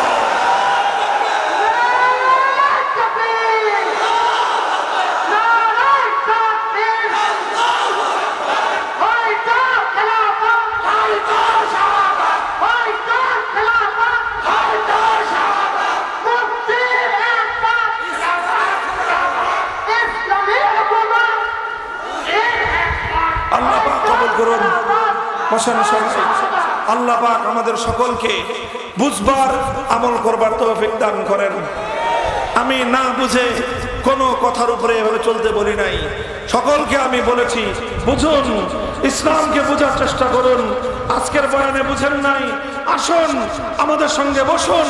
কোন সংশয় থাকলে সেই সংশয় দূর করবার মতো আত্মবিশ্বাস প্রত্যেকটা মুসলমানের মধ্যে রয়েছে। ইসলামের আল কোরআন এবং নবীর হাদিসের মধ্যে মানব জীবনের 7 প্রশ্নের সমাধান রয়েছে। ভয় পাওয়ার কিছু নাই। কথা বলেন ঠিক না ঠিক? আল্লাহ পাক কবুল করেন, তৌফিক দান করেন। আমার এই সোনার জন্মভূমি ইসলামের ভূমি হোক, সেদিন যেন আমরা সকলেই দেখে যেতে পারি। নাসরুম মিনাল্লাহি ওয়া ফাতহুন করিব ওয়া আখিরু দাওয়ানা আলহামদুলিল্লাহি রাব্বিল আলামিন। সুবহানাল্লাহি ওয়া বিহামদিহি, সুবহানাকাল্লাহুম্মা ওয়া বিহামদিক, আশহাদু আল লা ইলাহা ইল্লা আনতা, আস্তাগফিরুকা ওয়া আতুবু ইলাইক। اللهم صل على محمد وعلى آل محمد كما صليت على إبراهيم وعلى آل إبراهيم إنك حميد مجيد. يا حي يا قيوم برحمتك نستغيث، أصلح لنا شأننا كله ولا تكلنا إلى أنفسنا طرفة عين. আয় আল্লাহ, আপনার গায়েবী সাহায্য আমাদের শামিলে হাল করে দিন। আয় আল্লাহ, দেশ বিরোধী, ইসলাম বিরোধী সমস্ত ষড়যন্ত্রকে আপনি নস্যাৎ করে দিন। আয় আল্লাহ, আমাদের পূর্বপুরুষদের রক্ত বিধৌত আমাদের এই পবিত্র জন্মভূমি, এর প্রতি ইঞ্চি মাটিকে আপনি ইসলামের ঘাঁটি হিসেবে কবুল ফরমান। আয় আল্লাহ, সারা দুনিয়াতে আবার ইসলামের সেই সোনালী যুগ আপনি ফিরিয়ে দিন। পৃথিবীর 700 কোটি মানুষ পৃথিবীর দিকে দিকে অধিকার হারিয়ে আয় আল্লাহ আত্মচিৎকার করছে মানবতা। আয় আল্লাহ, এই বিশ্ব মানবতাকে উদ্ধার করবার জন্য আয় আল্লাহ উম্মতে মুসলিমাকে আবার ইসলামের পথে, কোরআনের পথে, সুন্নাহর পথে ফিরে আসবার তৌফিক ইনায়াত ফরমান। আয় আল্লাহ, সারা পৃথিবীর মুসলমানরা জেগে উঠছে আমাদের এই দেশ, এই জন্মভূমির মুসলমানদেরকে আল্লাহ জেগে উঠবার মতো সৎ সাহস দান করুন। আয় আল্লাহ, আমার দোয়াকে আপনি কবুল ফরমান। চুয়াডাঙ্গা ওলামা পরিষদকে আল্লাহ আপনি কবুল করুন। আলেম ওলামাদেরকে এভাবে এক এবং নেক হয়ে, আয় আল্লাহ, শিশাধরা প্রাচীরের মতো ঐক্যবদ্ধ হয়ে সাহস নিয়ে, হিম্মত নিয়ে দেশের জন্য, মানুষের জন্য, ইসলামের জন্য ভূমিকা পালন করার তৌফিক দান ফরমান। আয় আল্লাহ, হাজার হাজার মানুষ এই প্রান্তিক শহর চুয়াডাঙ্গার এই কঠিন সময়কে উপেক্ষা করে শীতের রাতে গভীর রজনী পর্যন্ত আল্লাহ আপনার বান্দারা এখানে বসে আছে।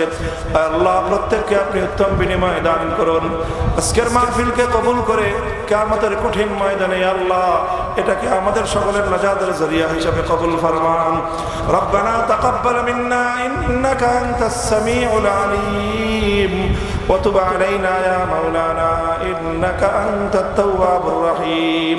ওয়া সাল্লাল্লাহু তাআলা على خير خلقه محمد وعلى آله وأصحابه أجمعين. سبحان ربك رب العزة عما يصفون وسلام على المرسلين والحمد لله رب العالمين. مهرباني করে কেউ